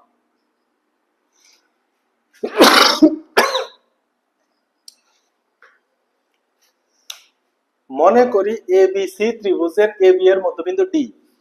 ডি বিন্দু হতে বিসি এর সমান্তরাল করে ডিএফ রেখা আঁকি, যা এসি কে এফ বিন্দুতে ছেদ করে। প্রমাণ করতে হবে যে এফ এসি এর মধ্যবিন্দু। আবার বলে, মনে করি এ বি সি ত্রিভুজের এ বি বাহুর মধ্যবিন্দু ডি, ডি বিন্দু হতে বিসি বাহুর সমান্তরাল করে ডিএফ রেখা আঁকি, যা এসি কে এফ বিন্দুতে ছেদ করে। তোমাকে প্রমাণ করতে হবে এফ এসি এর মধ্যবিন্দু। কি প্রমাণ করতে হবে? এফ এসি এর মধ্যবিন্দু। প্রমাণ করতে হবে যে, প্রমাণ করতে হবে যে এফ এসি এর মধ্যবিন্দু। এফ এসি এর মধ্যবিন্দু, এটাকে তোমার প্রমাণ করতে হবে। তাহলে আমি শিওর না এফ এসি এর মধ্যবিন্দু, কিন্তু একটা জিনিস আমি শিওর, যেই জিনিসটা আমি শিওর সেটা হচ্ছে ডিএফ হচ্ছে বিসি এর সমান্তরাল। এটা লিখো না, এই জন্য এটা বক্সে রাখা দিলাম, তাহলে এটা আগেই লিখতাম। ডিএফ বিসি এর সমান্তরাল এটা আমি শিওর, কিন্তু এফ যে এসি এর মধ্যবিন্দু এটা আমি শিওর না। তো আমি কি করলাম, আমি ধরি ই বিন্দু, এসি এর মধ্যবিন্দু, ই বিন্দু এসি এর মধ্যবিন্দু, এটা ধইরা নাও, ধরি ই বিন্দু এসি এর মধ্যবিন্দু। এবারে এই ই বিন্দুটা উপরের দিকেও থাকতে পারে, এই ই বিন্দুটা নিচের দিকেও থাকতে পারে, টেনশন করো না। এইটাকে ধরে নিলাম ই বিন্দু, তাহলে ই বিন্দুকে এসি এর মধ্যবিন্দু ধরে নিলাম। যখন ই বিন্দুকে ধরে নিব তখন তুমি ধরে নাও এফ বিন্দুটা নাই, তখন আমি ধরে নিলাম এফ বিন্দুটা নাই। আমি তো মুইসা দিলাম, তুমি তো মুছতে পারবা না, তুমি মনে মনে ধরে নিবা এফ বিন্দুটা নাই। তাহলে এটা কি একটু অন্য কালি দিয়ে অঙ্কন করে দিই। এই যে এটা এফ ছিল, তো তুমি ধরে নিবা এফ বিন্দু নাই। তাহলে ডিরেকশন দিয়ে দাও, ডি থেকে ই এর দিকে দিয়ে দাও। এখন আমি যেহেতু ই বিন্দুকে এসি এর মধ্যবিন্দু ধরে নিছি, তাহলে প্রমাণে আসো ডি এবং ই, এবি এবং এসি এর মধ্যবিন্দু। এবি এর মধ্যবিন্দু ডি, এটা দেওয়া আছে। এসি এর মধ্যবিন্দু ই, এটাকে আমি ধরে নিছি।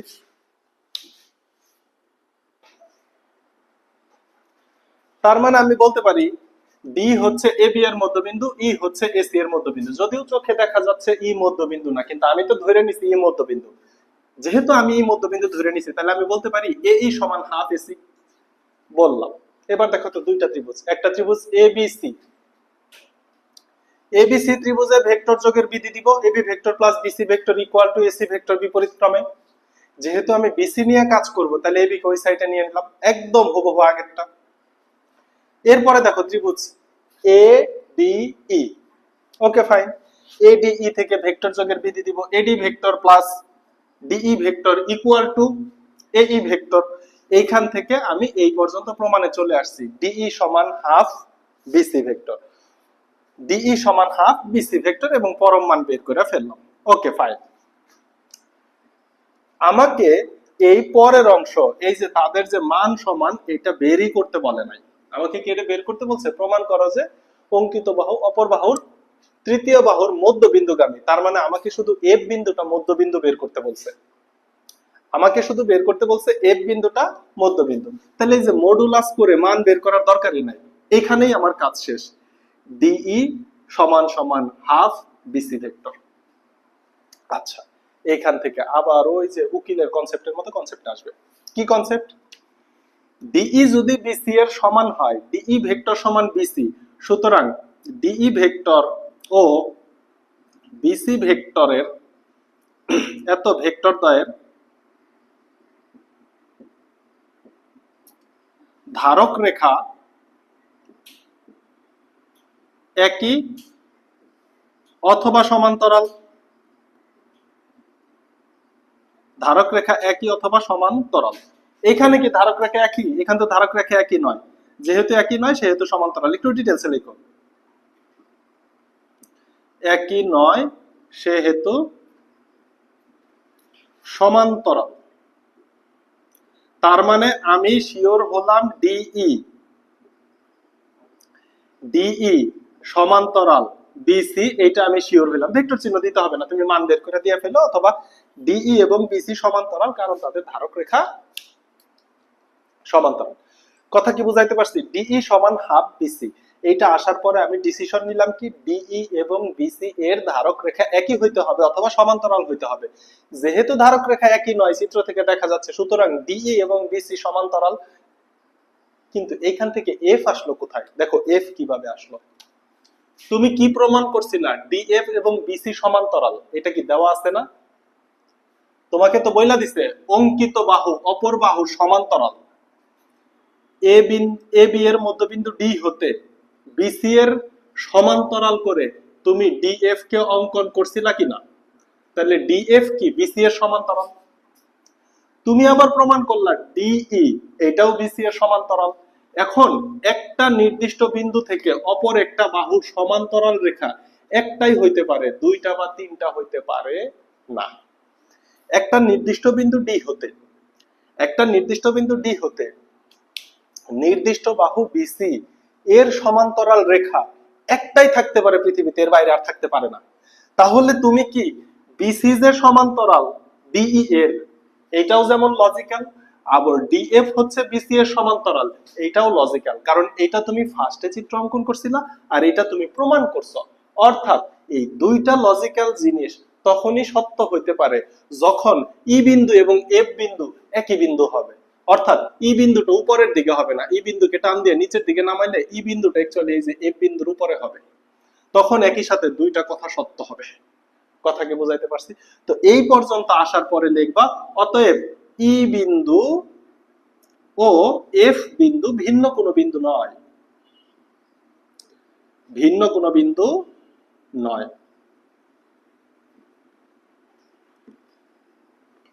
তার মানে ই বিন্দু এবং এফ বিন্দু একই বিন্দু। তাহলে তুমি কি ধরে নিছিলা? ই বিন্দুকে এসি এর মধ্যবিন্দু ধরে নিছিলা কিনা? অতএব এফ এসি এর মধ্যবিন্দু প্রমাণিত। লাস্টের দিকে দেখা যায় না, দেখো বুঝতে পারছো কিনা, দেখা যায় একটু। তাহলে আমরা কি করব, ফার্স্টে বিশেষ নির্বাচনটা যেভাবে বলছো ওইভাবে লিখবা, প্রমাণ আগের উপপাদ্যর মতো হুবহু, লাস্টে আইসা শুধু তুমি একটু লজিক দিবা। কিভাবে লজিকটা দিবা? যে ডিই হচ্ছে বিসি এর সমান্তরাল, কিন্তু ডিএফ ও বিসি এর সমান্তরাল। তো বিসি এর সমান্তরাল একটা নির্দিষ্ট বিন্দু থেকে দুইটা রেখা পাওয়া সম্ভব না, একটা রেখাই পাইতে হবে। সুতরাং ডিই এবং ডিএফ ভিন্ন কোনো রেখা না, তারা একই রেখা। একই রেখা মানে কি? ই বিন্দু এবং এফ বিন্দু একই বিন্দু। ই বিন্দু এবং এফ বিন্দু যদি একই বিন্দু হয়, ই বিন্দুকে তুমি মধ্যবিন্দু ধরে নিছো, তাহলে এফ বিন্দু হচ্ছে এসি এর মধ্যবিন্দু, প্রমাণিত। সব কথা শেষ, কথা এটাই। কথা বুঝাইতে পারছি? এই খুবই গুরুত্বপূর্ণ। তুলো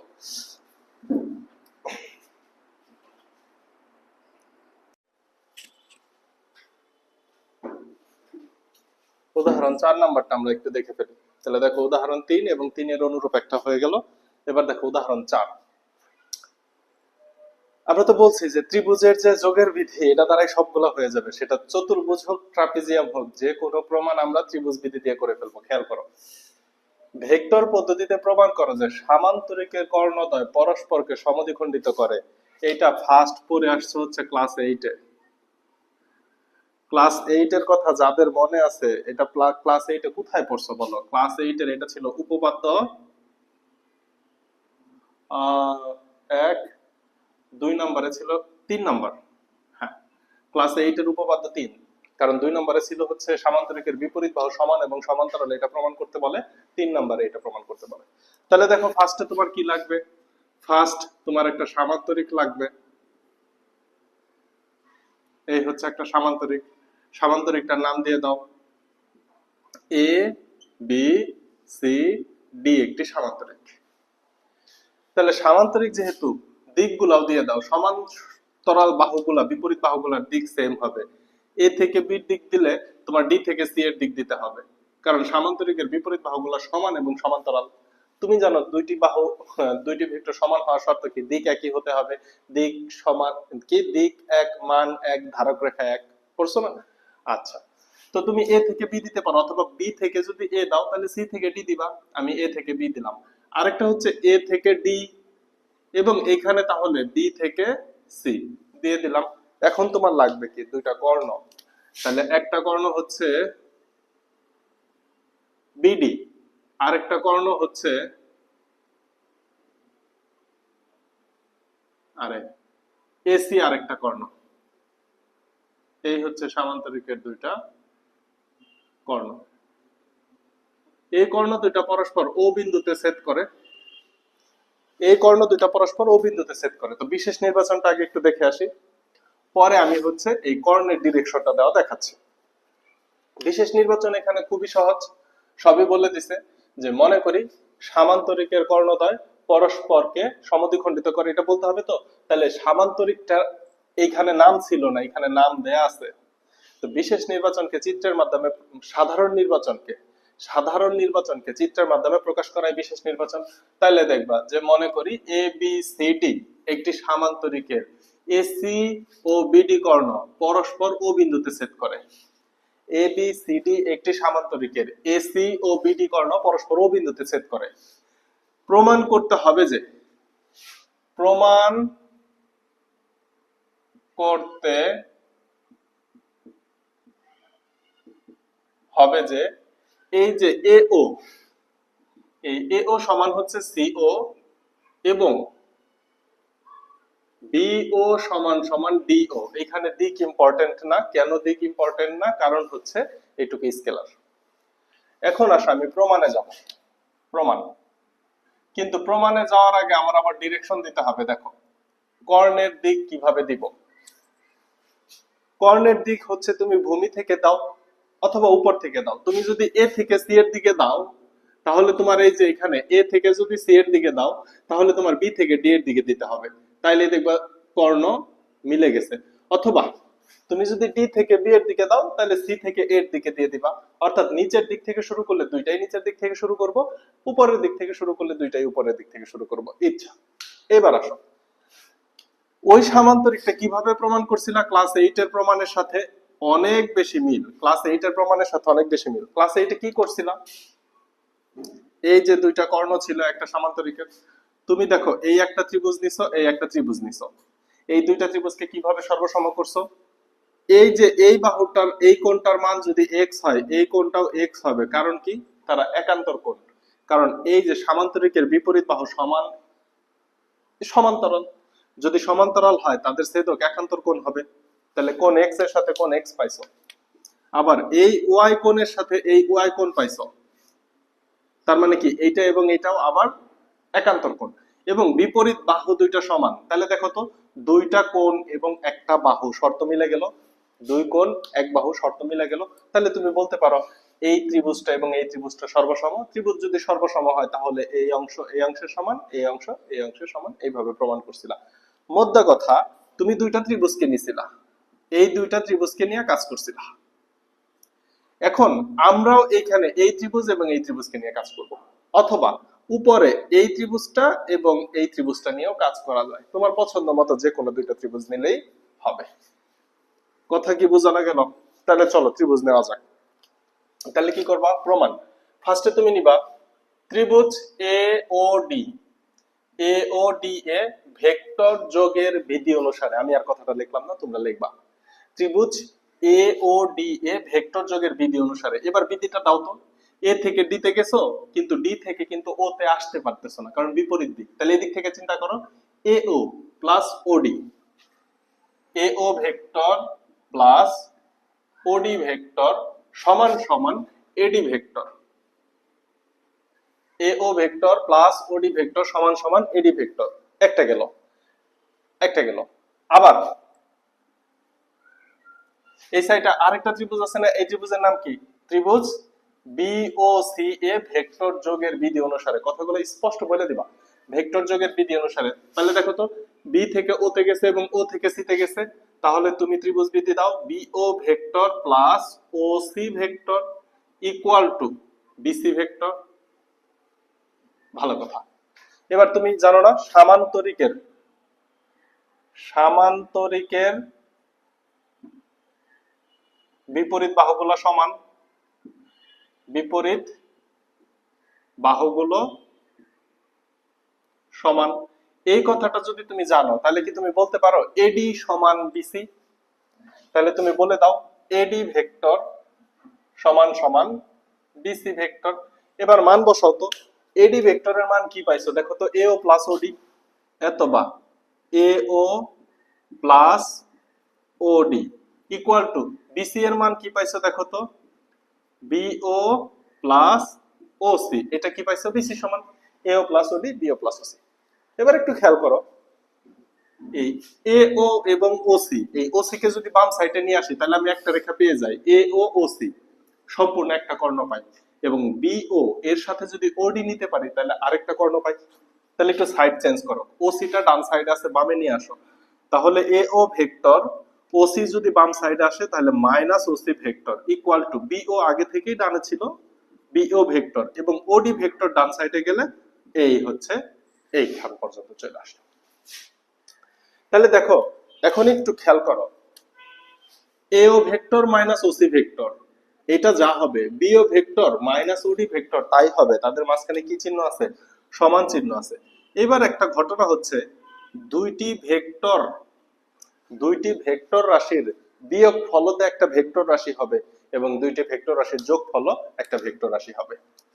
এখন দেখো এ ও মাইনাস ওসি এদের বিয়োগ ফল যাই আসুক সেটা একটা ভেক্টর রাশি, এবং বি ও মাইনাস ও ডি যেটাই আসুক সেটাও একটা ভেক্টর রাশি, এবং এই ভেক্টর দুইটার মাঝখানে কি চিহ্ন আছে? সমান চিহ্ন আছে। সুতরাং এই যে এ O vector minus OC vector, এটাকে একটা ভেক্টর চিন্তা করতেছি, এত ও এই যে বি ও ভেক্টর মাইনাস ওডি ভেক্টর এদের বিয়োগফল কিছু একটা আসবে, এক্স ওয়াই জেড সামহাউ কিছু একটা আসবে। তাহলে এইটা একটা ভেক্টর, এটা একটা ভেক্টর, চাইলে তুমি ব্র্যাকেটেও দিয়ে দিতে পারো, এত ভেক্টর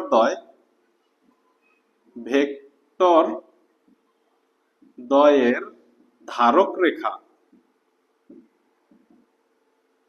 একই অথবা সমান্তরাল। যেহেতু ভেক্টর দুইটা সমান, তাহলে ধারক রেখা কি হবে? একই অথবা সমান্তরাল। কিন্তু প্রবলেম তো হয়ে গেছে। প্রবলেম হচ্ছে এখানে তুমি দেখো তো এও এবং ওসি যেই ধারক রেখার মধ্যে আছে, বিও এবং ওডি তার সাথে ঠিক ছেদ করছে না। ধারক রেখা কি দুইটা সমান্তরাল বা একই রেখার মধ্যে কি দুইটা ভেক্টর অবস্থান করতেছে? করতেছে না। অর্থাৎ এও এবং ওসি ভেক্টর, এও থেকে ওসি বাদ দিলে যে ভেক্টর পাবো সেই ভেক্টর, বিও থেকে ওডি বাদ দিলে যে ভেক্টর পাবো সেই ভেক্টর, এই দুইটা ভেক্টরের ধারক রেখা একই হতে হবে অথবা সমান্তরাল হইতে হবে, কারণ ভেক্টর দুইটা সমান। কিন্তু এখানে তুমি চিত্র থেকে স্পষ্ট দেখতেছো ধারক রেখা একইও না আবার সমান্তরালও না, পরস্পর ছেদি, একটা আরেকটাকে ছেদ করছে। তাহলে এই ঘটনা কখন সম্ভব?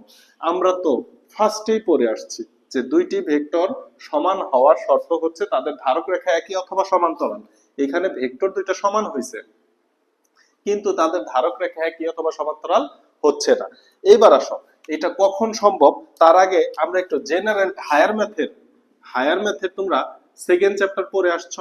দেখো ওইখানে এই ধরনের একটা সমীকরণ ছিল, বহুপদী a minus B whole square plus B minus C whole square plus C minus D whole square equal to 0। এটা একটা বর্গ রাশি, এটা একটা বর্গ রাশি, এটা একটা বর্গ রাশি। তখন তুমি পড়ছিলা না একাধিক বর্গ রাশির যোগফল, একাধিক বর্গ রাশির যোগফল কখনোই শূন্য হতে পারে না, শুধুমাত্র একটা শর্তে শূন্য হতে পারে, সেটা হচ্ছে প্রত্যেকটার মান যদি আলাদা আলাদা শূন্য হয়। তার মানে তখন এইভাবে করছিলাম না, a minus B whole square equal to 0, এবং এখানে কিন্তু অথবা না, এবং b minus C whole square equal to 0। তার মানে কি এটার মানও 0, এটার মানও 0, এটার মানও 0। তিনটাই যদি শূন্য হয় তাহলে তাদের যোগ করলে শূন্য পাবো। তিনটা শূন্যকে যোগ করলে একটা শূন্য পাওয়া যায়, তাই না? না তিনটা শূন্যকে তিন শূন্য পাওয়া যায়। এখান থেকে যদি মাইনাসও আসতো তাহলে দেখো তো উপর স্কয়ার আছে, স্কয়ারের জন্য মানটা প্লাস হয়ে যাইতো, এখানেও প্লাস হয়ে যাইতো, এখানেও প্লাস হয়ে যাইতো। প্লাসের মান যাই আসুক সেটা তো শূন্য থেকে বড় হইতো, কিন্তু এখানে শূন্য হতে হবে।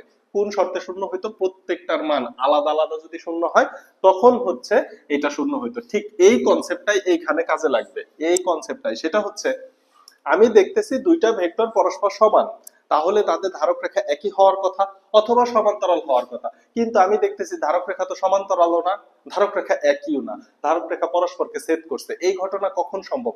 যখন এই দুইটা ভেক্টরের মান আলাদা আলাদা ভাবে শূন্য হবে।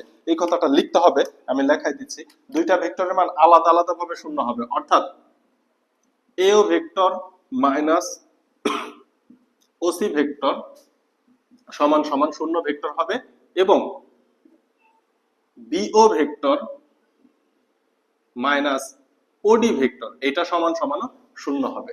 যখন দুইটা ভেক্টরের মান আলাদা আলাদা ভাবে শূন্য হবে তখন এটা সম্ভব।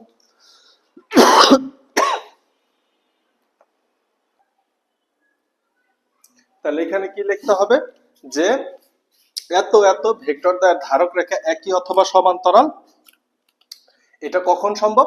সুতরাং তারা আলাদা আলাদা ভাবে শূন্য হলে এদের ধারক রেখা সমান্তরাল হওয়া সম্ভব। এখন আলাদা আলাদা ভাবে শূন্য কেন? কারণ শূন্য ভেক্টরের কোনো দিক থাকে না। শূন্য ভেক্টর বিষয়টা আমরা একটু দেখে আসছি হালকা, আর একটু দেখাই। এই যে মনে করো এ বি সি, এ থেকে বিতে গেল, বি থেকে সিতে গেল, সরি বি থেকে সিতে গেল, সি থেকে এতে গেল, এবং এ থেকে বিতে গেল, একই ক্রমে আছে। তাহলে তুমি যদি এ বি ভেক্টর যোগ বি সি ভেক্টর যোগ সি এ ভেক্টর এই তিনটাকে যদি যোগ করো তাহলে তুমি পাবা শূন্য ভেক্টর। এই তিনটাকে যোগ করলে আবার মনে করো শূন্য ভেক্টর মানে একটা বিন্দু ভেক্টর, একটা বিন্দু ভেক্টর, এর কোনো দিক নাই। কখনো দেখবা A dot A vector equal to শূন্য ভেক্টর, যদি বলে B dot dot B vector equal to শূন্য ভেক্টর, অর্থাৎ যেখানে ছিল সেখানেই আছে। এবার তুমি কমন সেন্স খাটাও, ও এ থেকে যদি ও সি বাদ দাও তাহলে তো শূন্যই পাবা, কারণ আমরা তো জানি এটা সমান্তরাল, সমান, এ ও এবং সি ও সমান, এটা আমরা জানি, ক্লাসে এটা পড়ে আসছি। এখানে নতুন করে ভেক্টর পদ্ধতিতে প্রমাণ করতেছি। সো ও এ থেকে যদি তুমি ও সি বাদ দিয়ে দাও তাহলে তো শূন্যই পাবা, তাই না? তাই পাবা না? তাহলে দেখো এত এত ভেক্টর দ্বয়ের ধারক রেখা একই অথবা সমান্তরাল, ধারক রেখা একই অথবা সমান্তরাল, কিন্তু এখানে তো ধারক রেখা একই নয়, তাহলে কথাটা কি লিখতে হবে? এরা সমান হতে হলে এদের আলাদাভাবে শূন্য হতে হবে, কিন্তু এখানে কিন্তু তারা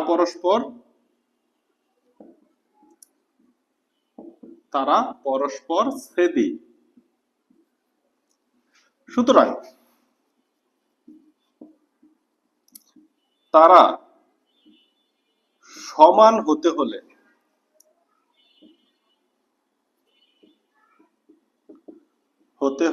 আলাদা আলাদা ভাবে শূন্য হতে হবে, আলাদা আলাদা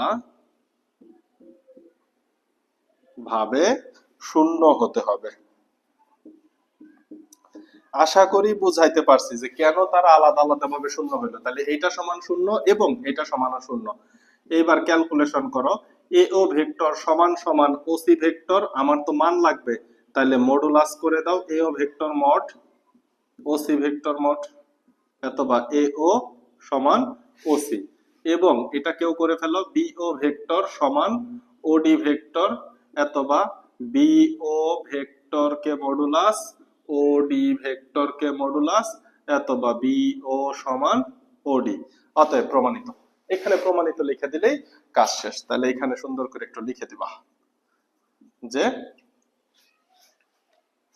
সামান্তরিকের কর্ণদ্বয় পরস্পরকে সমদ্বিখণ্ডিত করে, এটাই হচ্ছে ভেক্টর পদ্ধতিতে প্রমাণিত। বুঝা গেল? সহজ ছিল। দেখো তুলো নাও।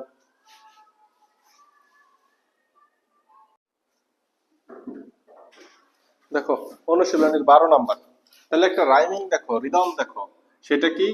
উদাহরণ 3 এর সাথে অনুশীলনীর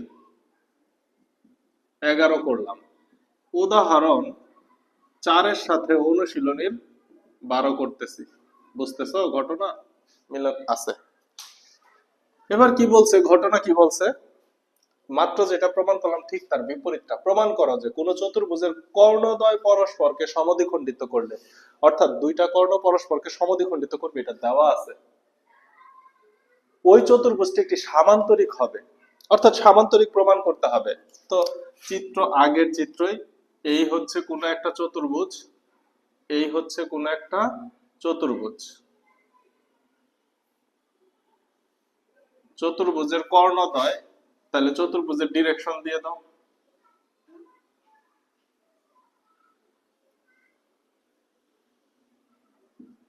এই হচ্ছে চতুর্ভুজটা,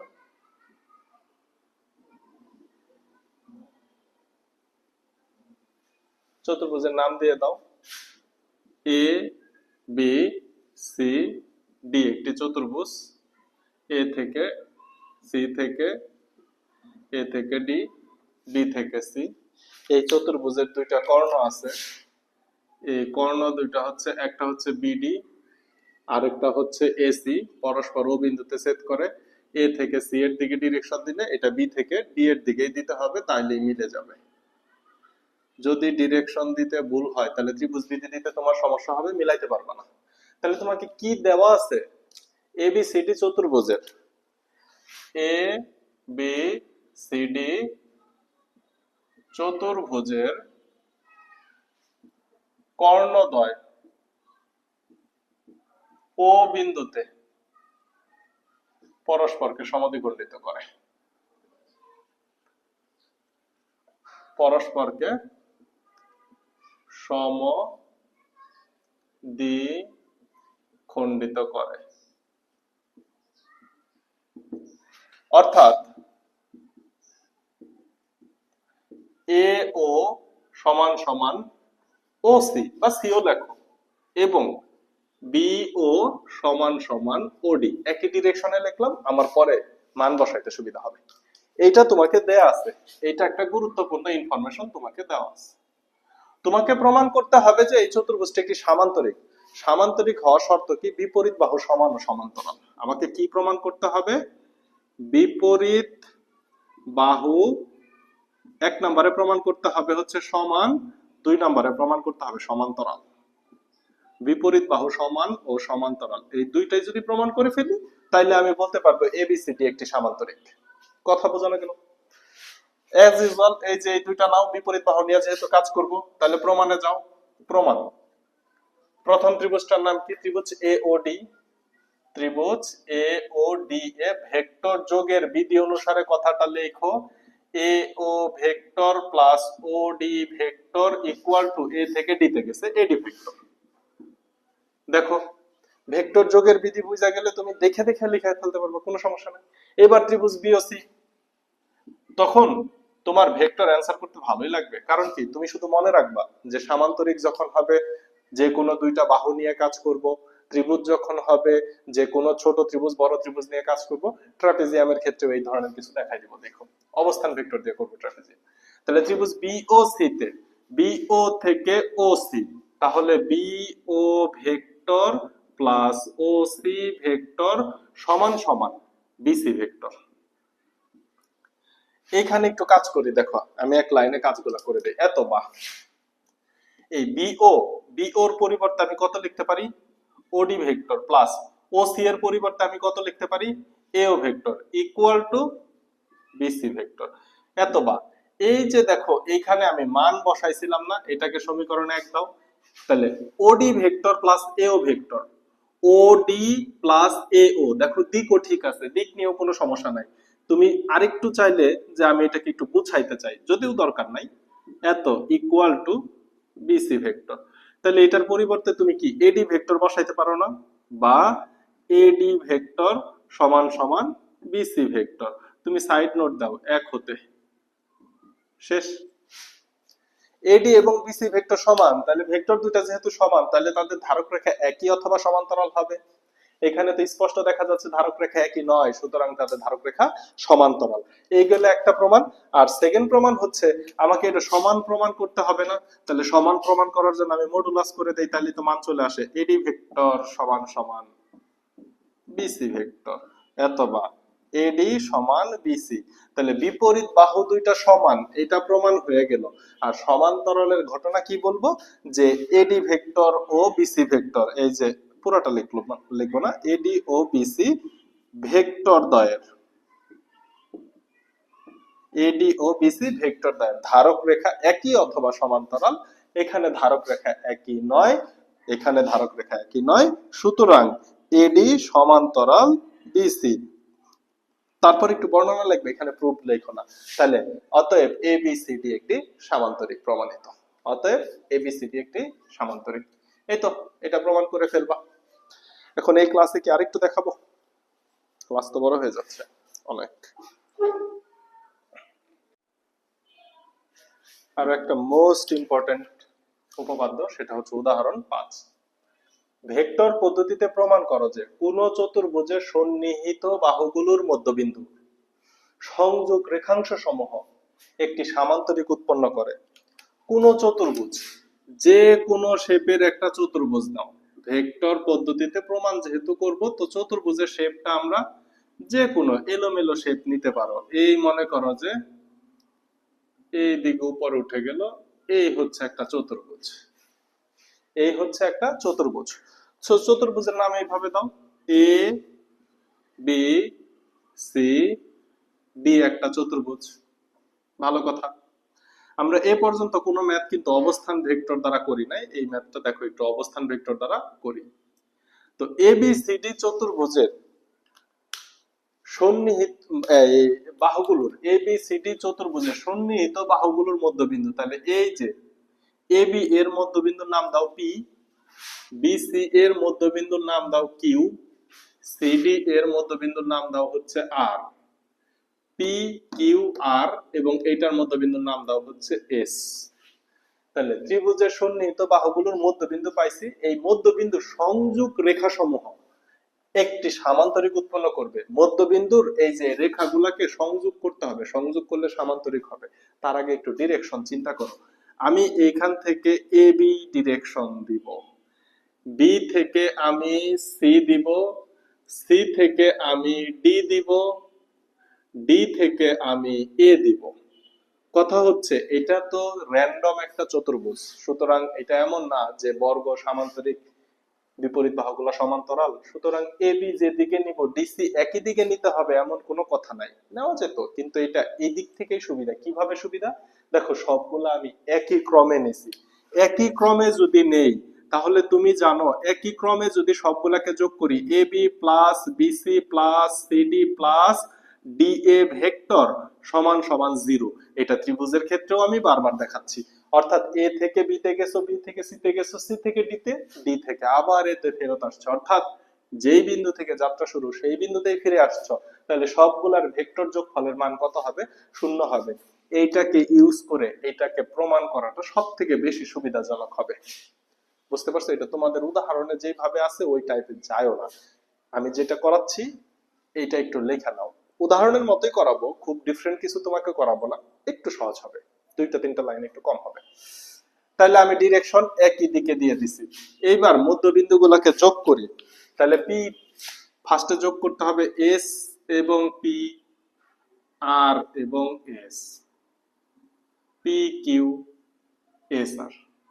এই যে এইটাকে প্রমাণ করতে হবে একটা সামান্তরিক, যদিও দেখতে একটা আয়তের মতো লাগতেছে। ত্রিভুজ এই চতুর্ভুজ, এই চতুর্ভুজটা যত এলোমেলো হবে এটা ঠিক ততটাই সামান্তরিকের মতো দেখতে লাগবে, সুন্দর লাগবে। তাহলে দেখো এইটাও একই ক্রমে দিয়ে দাও, পি থেকে কিউ এর দিকে দাও ডিরেকশন, কিউ থেকে আর এর দিকে দাও ডিরেকশন, আর থেকে এস এর দিকে দাও ডিরেকশন, এবং এস থেকে পি এর দিকে, সবগুলা একই ক্রমে নিছি।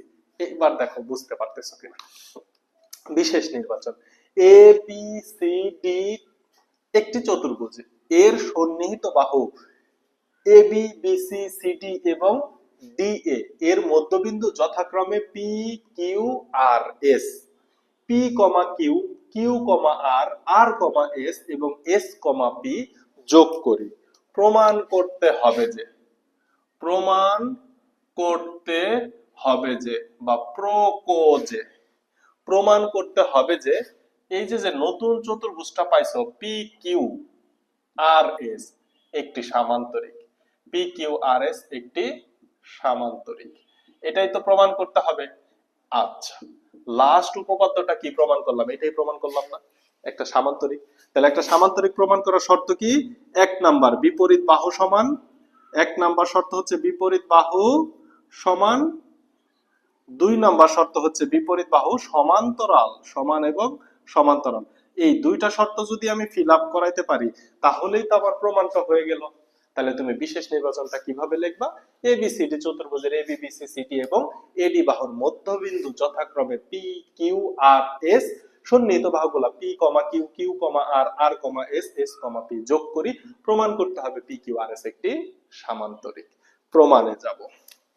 তাহলে আসো প্রমাণে যাওয়ার আগে, প্রমাণে গিয়ে একটা কাজ করব, সেটা হচ্ছে একটাও তো অবস্থান ভেক্টর ধরে করলাম না, এটাকে একটু অবস্থান ভেক্টর ধরে করি, কারণ এখানে পি মধ্যবিন্দু তো, সো বারবার half A B half BC এই কথাগুলা বারবার বলতে ঝামেলা হবে।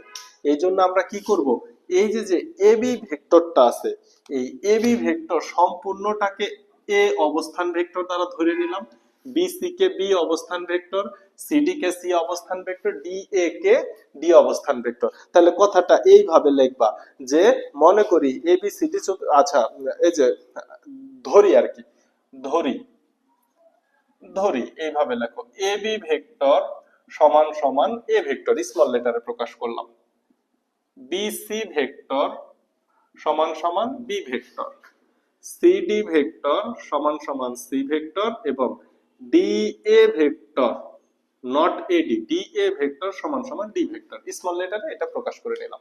তাহলে অবস্থান ভেক্টর হয়ে গেল। এবার আসো ত্রিভুজ নিয়ে কাজ করি। দেখো এই ত্রিভুজ এবং এই ত্রিভুজ নিয়ে কাজ করলেই হয়ে যায়, অথবা এই ত্রিভুজ এবং এই ত্রিভুজ নিয়ে কাজ করলেও হয়ে যায়।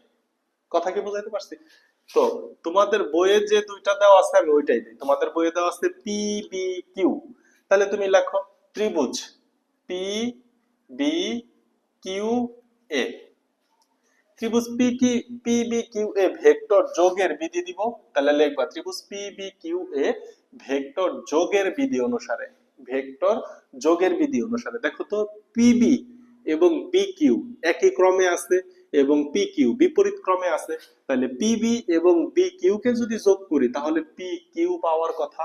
তাহলে দেখো তো পি কিউ সমান সমান পিবি ভেক্টর যোগ বি কিউ ভেক্টর, এটাই তো পাওয়ার কথা ছিল।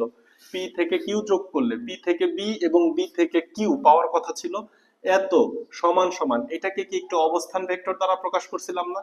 যেহেতু পি বিন্দু অর্ধবিন্দু, তাহলে এই পিবি কে কি লেখা যায়, হাফ এ ভেক্টর প্লাস এই যে বি কিউ কে কি লেখা যায়, হাফ বি ভেক্টর। কারণ সম্পূর্ণ বিসি কে আমি বি দ্বারা প্রকাশ করছি, তাহলে হাফ বিসি যে কথা। আচ্ছা আরেকটা লাইন লিখি, হাফ এই যে পিবি ভেক্টর কে কি লেখা যায়, half AB vector, half AB vector. PB vector যেটা, এটা হচ্ছে এবি ভেক্টরের অর্ধেক, কারণ বলে দিছে মধ্যবিন্দু পি মধ্যবিন্দু, প্লাস হাফ এই যে বি কিউ ভেক্টর যেটা, এই বি কিউ ভেক্টরকে লেখা যাবে হাফ বিসি ভেক্টর। এইবার মান বসাইলে তার সমস্যা নাই, হাফ কমন নিয়ে নাও, এবি ভেক্টরকে বলা যায় এ ভেক্টর প্লাস বিসি ভেক্টরকে বলা যায় বি ভেক্টর। তাহলে আমি ত্রিভুজ পি বি কিউ নিয়ে কাজ করছি, কি পাইছি, half A vector half B vector. এইটা দ্বারা যদি কাজ করি তাহলে দেখো তো হাফ বি ভেক্টর পাবো এবং হাফ সি ভেক্টর পাবো। যদিও আমার এই ত্রিভুজ আর এই ত্রিভুজ লাগে না, বিপরীত দুইটা হইলেই প্রমাণ হয়ে যায়। তারপরে একটু লিখি অনুরূপ ভাবে, অনুরূপ ভাবে কি লিখবো, এই যে কিউ আর, অনুরূপ ভাবে কিউ আর। দেখো তো কিউ আর টাকেও আমি একটু ডিটেলসে দেই। কিউ আর ভেক্টর সমান সমান, এই যে দেখো তো কিউ থেকে সি তে গেছে, সি থেকে আর এ গেছে, তাহলে Q C vector plus C R vector equal to half Q C কি বি এর অর্ধেক, তাহলে half B vector plus C R, C থেকে ডি পর্যন্ত সম্পূর্ণকে আমি সি ভেক্টর ধরে নিছি, তাহলে এটা হচ্ছে হাফ সি ভেক্টর। তার মানে আমি যদি হাফ কমন নেই তাহলে কিউ আর ভেক্টর সমান হাফ, যদি কমন নেই তাহলে তুমি কি লিখতে পারো, B vector plus C vector. তারপরে কিউ আর যেহেতু হয়ে গেছে, এখন তুমি স্পিড বাড়াই দাও, আর এস ভেক্টর সমান সমান আর এস, তাহলে এই অংশটুকু হাফ সি, এই অংশটুকু হাফ ডি, তাহলে হাফ কমন নাও, C vector plus D vector. আরেকটা হচ্ছে S P vector, S P vector সমান সমান হাফ, তাহলে দেখো A B B C C D, তাহলে এটা definitely D vector plus A vector আসবে, এবং তাই আসছে। দেখো এস পি ভেক্টর সমান কত হবে, এস এ ভেক্টর এবং A P vector, S A কে ডি এর অর্ধেক বলা যায়, এই অংশটুকুকে বলা যায় হাফ ডি, আর এই অংশটুকুকে বলা যায় হাফ এ, তাহলে half D vector half A vector লিখে ফেললাম। বুঝাইতে পারছি? এবার এইগুলা লেখার পিছনে তো অবশ্যই কারণ আছে, এমনি এমনি তো আর লিখি নাই। ওকে ফাইন, এখন আসো, আমার কাজ হচ্ছে অ্যাকচুয়ালি এই পি কিউ কে নিয়ে, এবং পি কিউ এর বিপরীত কে আছে, আর এস। আমার কাজ হচ্ছে পি কিউ এবং আর এস কে নিয়ে, পি কিউ এবং আর এস কে নিয়ে। আমি যদি পি কিউ এবং আর এস কে পরস্পর সমান প্রমাণ করতে পারি, সমান প্রমাণ করতে পারলে তো আমি প্রমাণ করতে পারবো যে ABC P Q R S একটি সামান্তরিক। এখন আসো, এখন হচ্ছে আমি যেহেতু অবস্থান ভেক্টর ধইরা নিছি, তাহলে এখন আমি আর এ বি বি সি না লিখে আমি সরাসরি লিখি A vector plus B vector plus C vector plus D vector equal to 0। তারা যেহেতু একই ক্রমে আছে, সুতরাং তাদের ভেক্টর যোগফলের মান 0 হবে। এই যে এই লাইনটা লিখছি, A B vector plus B C vector plus C D vector plus D A vector সমান 0, কারণ এ বি কে ধরছি এ, বি সি কে বি, সি ডি কে সি, ডি এ কে ডি ধরছি। আচ্ছা এখন দেখো তো, এর সাথে বি কে রাখলাম, তাহলে A vector plus B vector equal to, এইটা বাম সাইডে গেলে মাইনাস হয়ে যাবে না, minus C vector minus D vector. এই মাইনাসটা যদি কমন নিয়ে নেই এক লাইনে, তাহলে কোনো সমস্যা আছে? সমস্যা থাকার কথা না। তাহলে দেখো বাকি অংশটুকু আমি এই জায়গাটুকুর মধ্যে করে ফেলার চেষ্টা করব। এত বা এই যে a প্লাস বি ভেক্টর, এখানে পাইছি C plus D vector. A vector plus B ভেক্টরের সামনে যদি আমি একটা হাফ আনতে পারি তাহলে আমি পি কিউ লিখতে পারি। তাহলে উভয় পক্ষে হাফ আনলে সমস্যা আছে?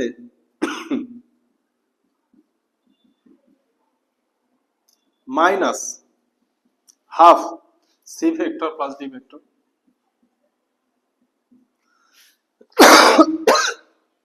উভয় পক্ষে হাফ আনলে তো কোনো সমস্যা থাকার কথা না। এই তো এখন half A vector plus B ভেক্টরের মান যে আমি কষ্ট করে বের করে আসলাম পি কিউ ভেক্টর, এটা কি আমি এখানে মান বসাবো না? ইকুয়াল টু মাইনাস, মাইনাসের জায়গায় মাইনাস থাকবে। আমি দেখো half C vector plus D ভেক্টরের মান জানি R S vector, R S vector. এত বা এখন দেখো পি কিউ আমি যে ডিরেকশনে পাইছি, আর এস আমি কি বিপরীত ডিরেকশনে পাইতেছি, অর্থাৎ দুইটার দিক বিপরীত। দুইটা ভেক্টর যদি সমান হইতে হয় আমার বিপরীত বাহু সমান বানাইতে হবে, তা নাহলে তো সামান্তরিক হবে না। বিপরীত বাহু সমান হইতে হবে। দুইটা ভেক্টর যদি সমান করতে হয় তাহলে তাদের দিক একই হইতে হবে, মান একই হইতে হবে, ধারক রেখা একই হইতে হবে অথবা সমান্তরাল। এখানে কি দিক একই না দিক ভিন্ন হয়ে গেছে? দিক ভিন্ন হয়েছে না? তাহলে দেখো দিক একই কিভাবে বানাবো? পি কিউ ভেক্টর সমান সমান এস আর ভেক্টর দিলেই মাইনাস চিহ্ন উঠা যাবে। এখন বলতে পারো এইটা আবার কিভাবে? এইটা হচ্ছে এই যে সূত্রটা দেখো, এ বি ভেক্টর সমান সমান মাইনাস বি এ ভেক্টর। এই এ থেকে বি, তাহলে এ বি ভেক্টর দ্বারা বোঝায় হচ্ছে এ থেকে বি এর দিক, আর বি এ ভেক্টর দ্বারা বোঝায় হচ্ছে বি থেকে এর দিক বিপরীত। তাহলে এই যে মাইনাস চিহ্ন দ্বারা ভেক্টরকে উল্টাই দেওয়া যায়। কথা কি বোঝা গেল? তাহলে আর এস ভেক্টর সমান সমান মাইনাস এস আর ভেক্টর, অথবা মাইনাস আর এস ভেক্টর সমান সমান প্লাস এস আর ভেক্টর, একই কথা। এইবার দেখো তো পি কিউ এবং এস আর ডিরেকশন সেম হয়ে গেল কিনা? ডিরেকশন যদি সেম হয় তাইলে তুমি মডুলাস কইরা তার মান বের করো, equal to S R vector. এত বা পি কিউ ভেক্টর সমান এস আর ভেক্টর। এই যে একটা শর্ত ফিল আপ হয়েছে, সেটা কি? বিপরীত বাহু সমান। এবার এদের ধারক রেখা, এদের ধারক রেখা একই অথবা সমান্তরাল। এখানে ধারক রেখা একই নয়, সুতরাং পি কিউ সমান্তরাল এস আর। তাহলে তাহলে পি কিউ আর এস একটি সামান্তরিক। একটু আগে যেটা করে আসলাম, পি কিউ আর এস একটি সামান্তরিক। কিভাবে প্রমাণ করলাম? এর বিপরীত বাহুকে আমি সমান এবং সমান্তরাল দেখাইছি। কোন চতুর্ভুজের বিপরীত বাহু যদি সমান এবং সমান্তরাল দেখানো যায় তাহলে প্রমাণ করা যায় চতুর্ভুজটি একটি সামান্তরিক। তাহলে এখানেও প্রমাণিত হইল চতুর্ভুজটি একটি সামান্তরিক। সো বাকি উপপাদ্যগুলো আমরা অবস্থান ভেক্টরের মাধ্যমে করব। অবস্থান ভেক্টর সম্পর্কে একটু কনসেপ্ট জানতে হবে। তো আরেকটা ছোট ক্লাস নেই, ওই ক্লাসেই করি, এই ক্লাসটা অনেক লম্বা হয়ে যাচ্ছে। তো আল্লাহ হাফেজ, সুস্থ থাকো, ভালো থাকো। ভেক্টরের আরেকটা ক্লাস একই প্লে লিস্টে থাকবে, দুইটা ক্লাসে ভেক্টর শেষ। ইনশাল্লাহ দেখা হবে পরের ক্লাসে।